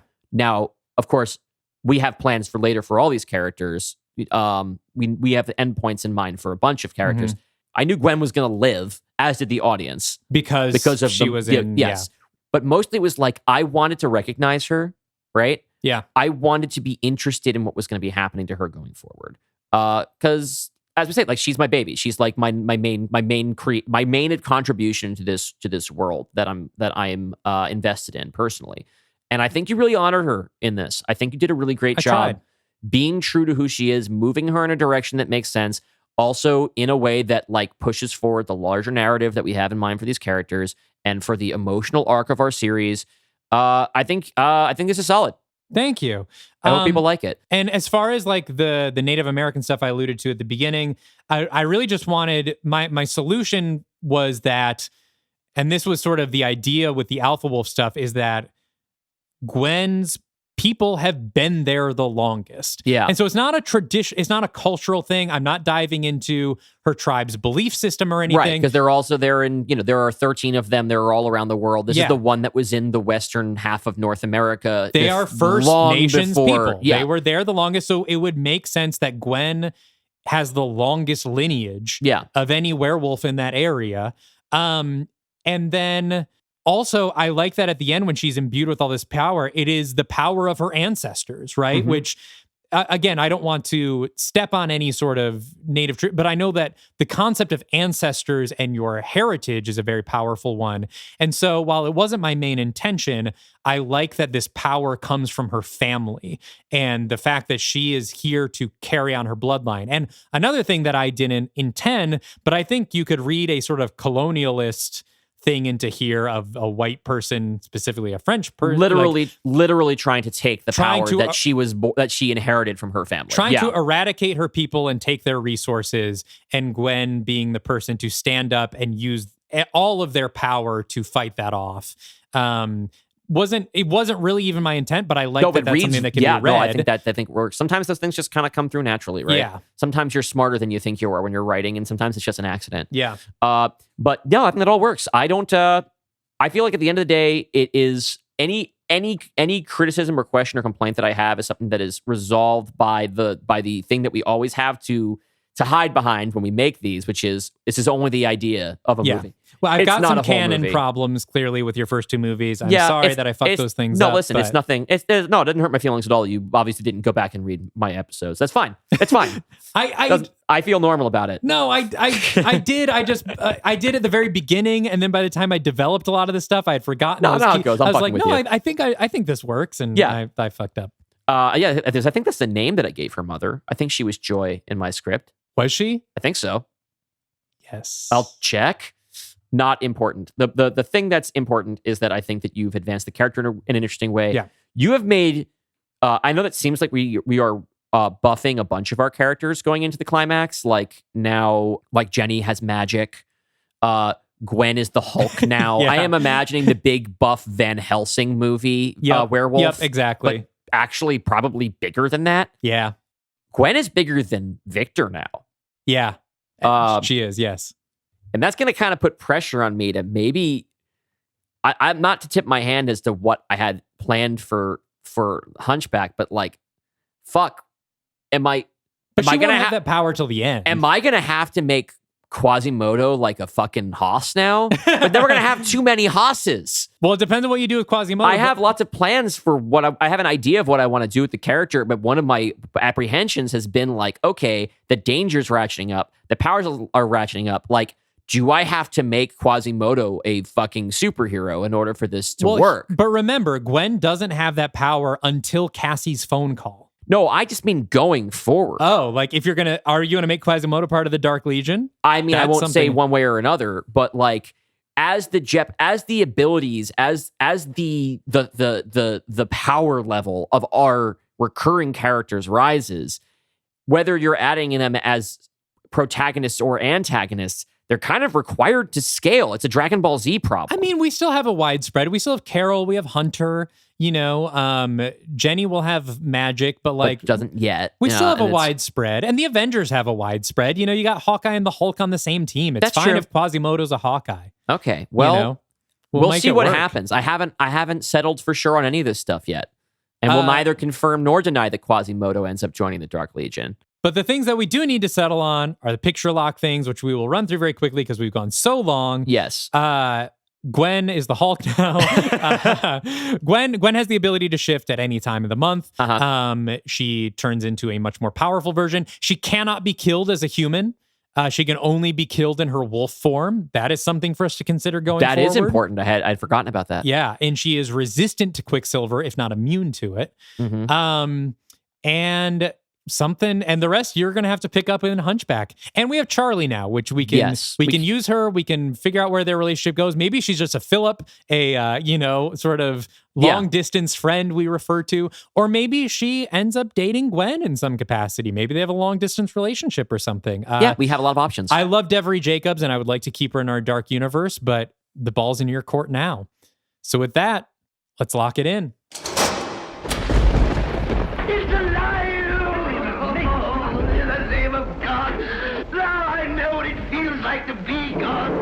And that, everybody, is a Native American Werewolf in Paris.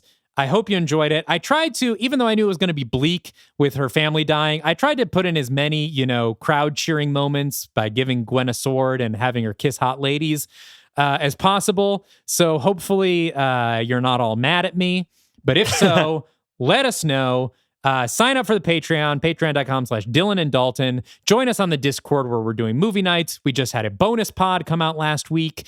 We've been having so much fun over there. It is a wonderful community. The community's gotten really big, and something's always going on there. We're doing readings of fan works. Yeah, if you're somebody who likes to write and you want to have a workshop crew or just do table reads of stuff. People are great at giving feedback and everything. And it's self-sustaining in that way now. I like to pop in and do participating readings when I'm available just as it's fun for me. But people do it on their own. It's not It's a space that we are managing, but it really it's got a life of its own now. Yeah, and you guys keep it really going. It's really wonderful. It's built in the spirit of the very kind and creative people who populate it. And in 2 weeks we will be back with Ramon Villalobos, comics artist. Ramon Villalobos, and also, like most of our guests, a terrific poster. Ramon will be here to talk about his version of The Mad Ghoul, a classic Universal film. So join us in 2 weeks for The Mad Ghoul. Talk to us online about what you thought of this episode. And until next time, stay afraid of the dark universe.